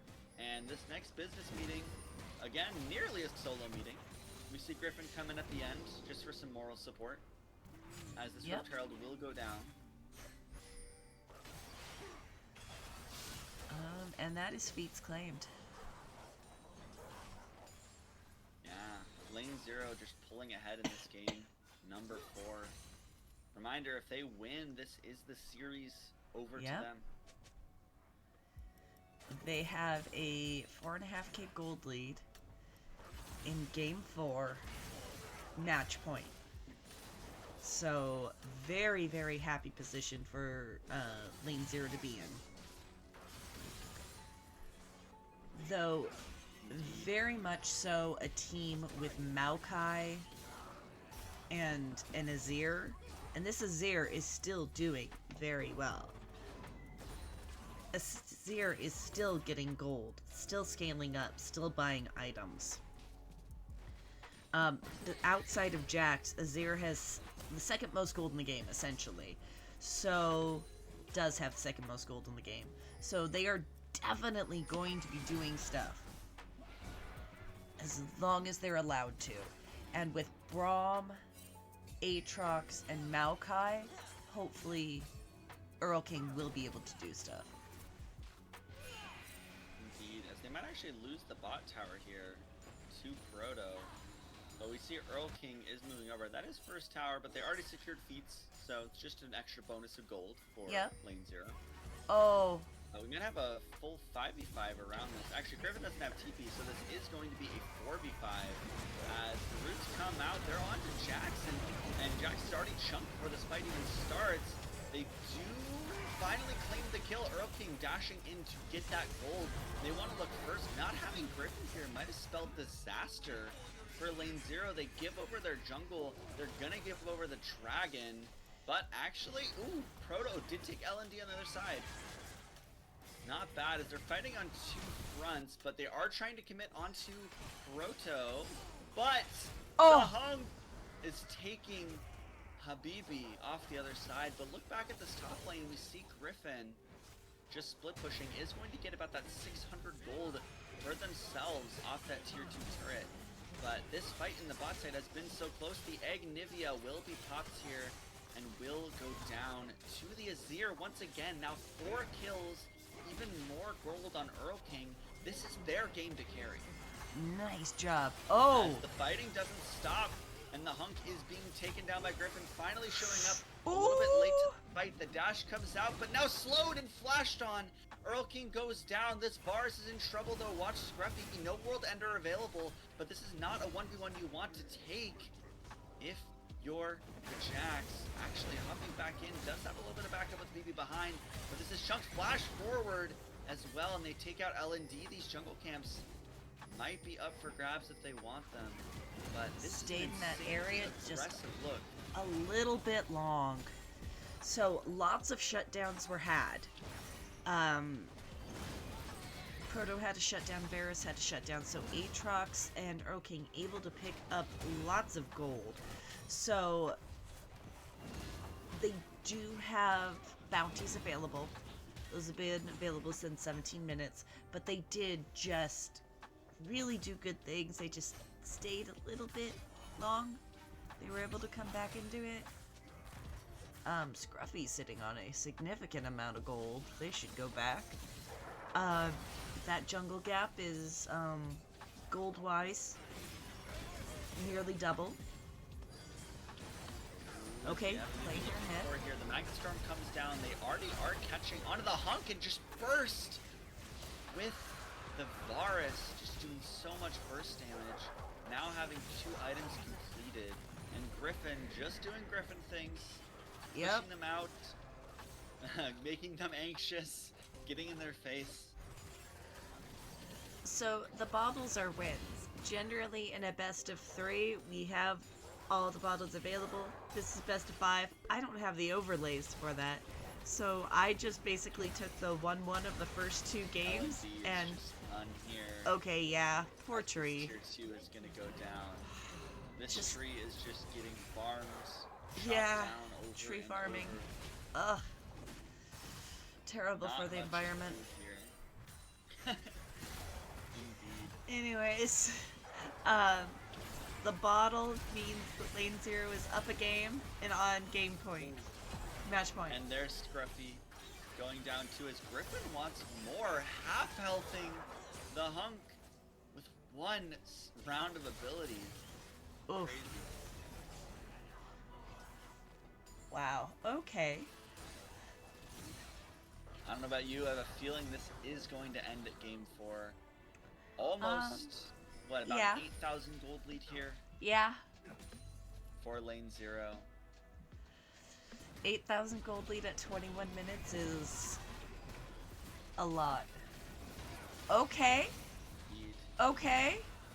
They are Good looking for the positioning. Otacon contest here. Maokai ult is not available. Fantastic flash Oh! over.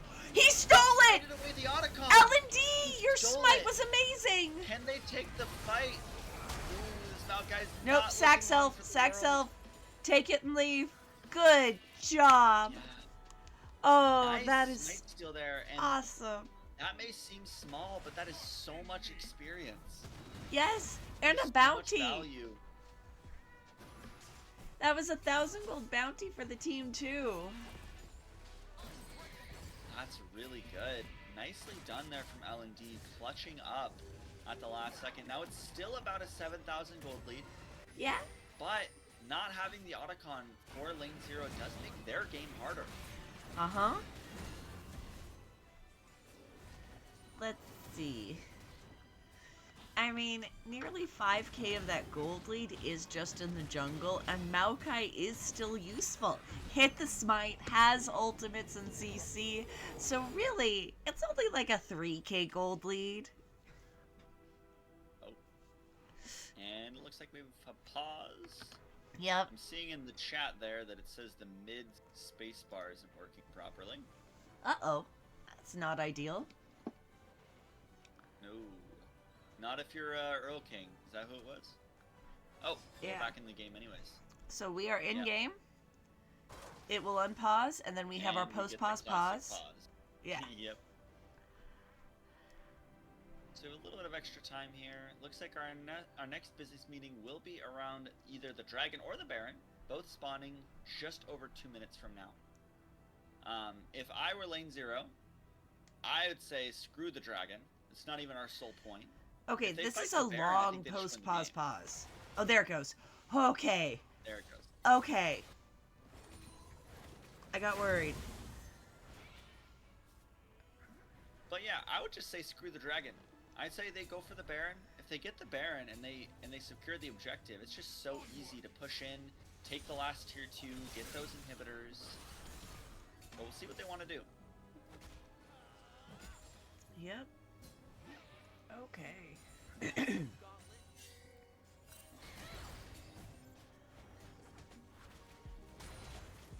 Alright. But even from this very behind standpoint, we have seen Team Fried Chicken make amazing plays. They definitely have the tools to. So Indeed. they are not out of this. I don't think with this particular comp it is quite as dire as it has been in previous ones. So, yeah. Yeah, we'll see what they want to do, what their angle is to get back in the game. Right. I'm sure they're mostly thinking about the scaling. I think they're mostly thinking about their mid laner. But it's so hard to play to. I mean, even our oh wow, Earl King looking onto Griffin actually flashes, looks for the Emperor's Divide, but Griffin, nice response flash there. Yep.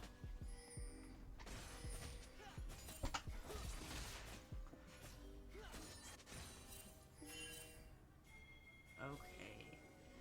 So, sitting on that 8k gold lead. 9 kills up. 5 turrets to 0. See, Dragon's up here in 10 seconds, Baron's up in Yep. about 25.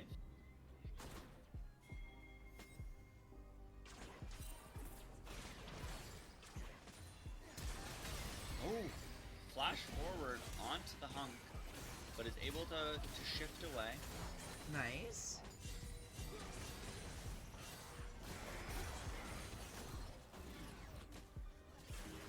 Okay. But Griffin Ooh. might want to look. The arcane shift keeps the hunk out of range. Fairly low, using the ult to help clear out that wave though. Oof. Dude, as I think they're actually doing the Baron right now. They are over on the other side. Azir can just take it from over the Oh, wall. Hail And Mary I don't know play. Yeah, I don't know if they know for lane 0. There's no They jungler do. here. If Falcon can stay alive, they can take Oh, it. they did actually it! get the Baron. Oh, but Earl King is being followed. The Emperor's Divide keeps them safe for now, but this how fast is this Hound? Oh, Keeps chasing, gets Earl King on the back half. They get the Baron, but they lose 2 members. That was crazy. No vision on the such a Baron good allows them play. to sneak it out. The hunk, And though. yeah, look at this Hunk Flashing forward forward. to try and kill the support, but now will be caught by the Chains of Corruption. Might get burst out. Griffin's on the other side. They do take down the Senior Citizen at the end, but the trade one more of their Baron buffs for it. Now just on Scruffy and Vex. Eclipse is really low, though. I'm sure Scruffy has that in the corner of his Scruffy mind. is now 1v4, but in the World Ender will heal a decent amount, but it's Ooh. just not enough. Dies pretty quickly there, and I bet they're sad to see, you know, Jax did pick up that Mountain Dragon there during that whole Baron shenanigans, but they did lose the objective that probably would have won them the game. Yeah, make it easier to close out the game. And definitely the Baroned up minions will help slow the push quite a bit. That is a great counter push objective as well. And again, 1,000 gold bounty or 600 gold bounty extra for killing that objective. So they're not letting this gold lead expand, and in fact, it's gone down a couple K. We're only seeing or down a K. It's only 8K gold. Or has it been 8K gold? Is it holding steady? Steady is still great, because as the game goes later, steady gold difference is still lessening the percent difference. Yeah. A 2,000 gold lead means a lot more at 15 minutes than it does at 30. Yes. So in this instance, keeping it steady is not a bad thing. And like I said, they do have really good scaling. We see Earl King now on 3 items, actually dashing forward onto Proto here. Wants to try and make something happen. Ooh, bonding between a rock and a hard place. Yeah, that spell shield does go down, but will not be tagged by the roots. Actually will at the very end. I spoke too soon, as Senior Citizen will go down, but look at Griffin. Griffin's pushing on the base, but can they stop those resets? All 5 of them are here, but Griffin wants to look to end. They either have to take a fight or get out of here, but Jax is here to disrupt. Earl King needs to teleport now. He's doing it, but now they're fighting without their main carry. Jax goes down, but Scruffy's here to pick up the slack, as don't forget the Hunk in this battle. Earl King saving the base, and this fight is looking pretty good. Ooh, couple different 1v1s. Might get a second inhib here, actually dashing forward with, but the Agnivia. Yep. So much going on. My brain can't handle it. But all I know is that Fried Chicken are still in this. Yeah, only a 7K gold lead now. Fight. Yeah. And they're chasing down Griffin. For it, but I think Griffin's dead here. Probably. We'll see how slippery the puppy is. I mean, Neferi is really annoying for Ezreal to deal with all those dogs blocking the skill shots. Indeed, and actually the redemption will come through. So maybe Griffin just walks away from this.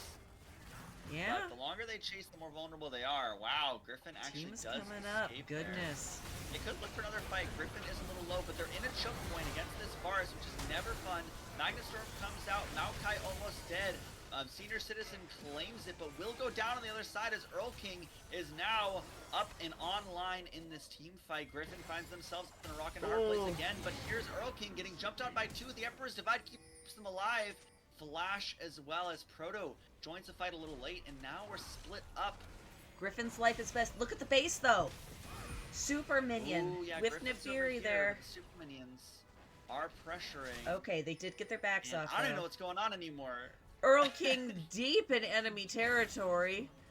Blast coning over. Is Earl King trying to execute? And yeah, I don't think Earl King can anymore. The smite comes down. That will be a kill over to the Jax. Yeah. But they're holding. Hey, Griffin finally This made it back to Mountain Dragon base. is up. This is soul point for lane 0 here. Yep. Oh, the Hunk managing Wow. to steal the Gromp away. Okay, And Hunk, keep we Proto see there. you. Papa, Yeah. I see you. Griffin was indeed dancing on them. Bug Yes. catching. That was some pretty fancy footwork from the Hound. Yeah.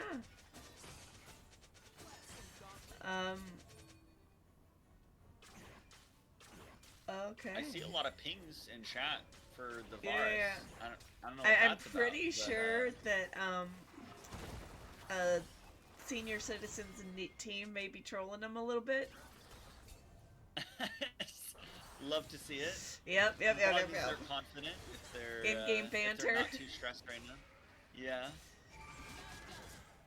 This gold lead Yeah, is they still are still in a 7K good though, it's position. not growing. Yeah. Like, Which, like you said, is probably actually a good thing.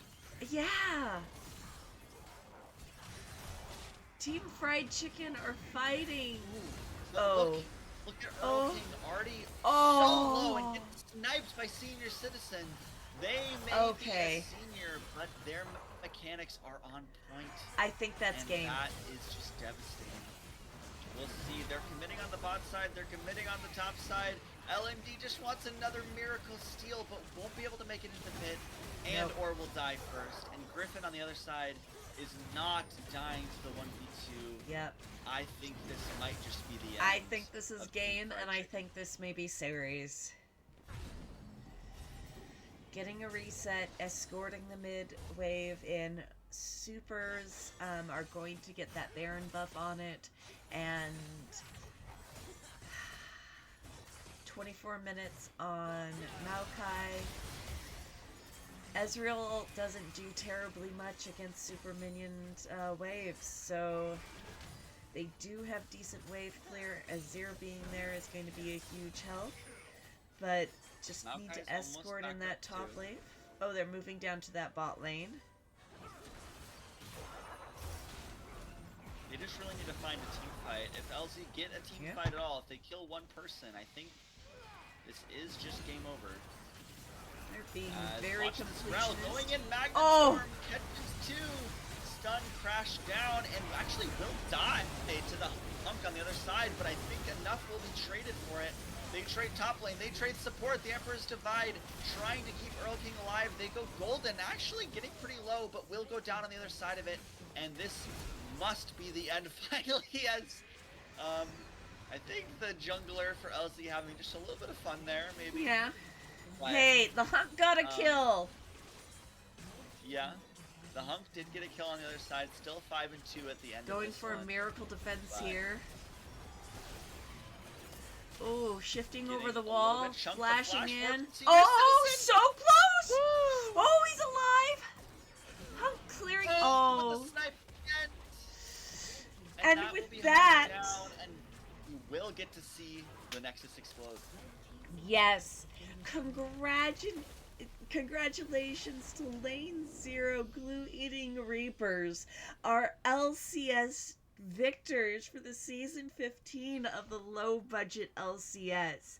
And I'm just gonna go ahead and call that Griffin was MVP of that series. You put on a clinic in top diff tonight. Your Poppy was incredible. Your Gnar was unstoppable. Your Neferi was so obnoxious, so deep in the enemy team. Like, you all played phenomenally. Even the orange solo kill. Yes! Remember, in the one game they lost, yeah. Bravo. And Fried Chicken, you showed you are phenomenal. You had such an awesome playoff run. We are so sorry to see you not quite make it, but second place is still such a strong finish, and you showed why you definitely deserve to be there. Congratulations to everybody, and to take us out, Boss Kitty, your famous closing phrase. Um, I'm always asked this. I guess next time just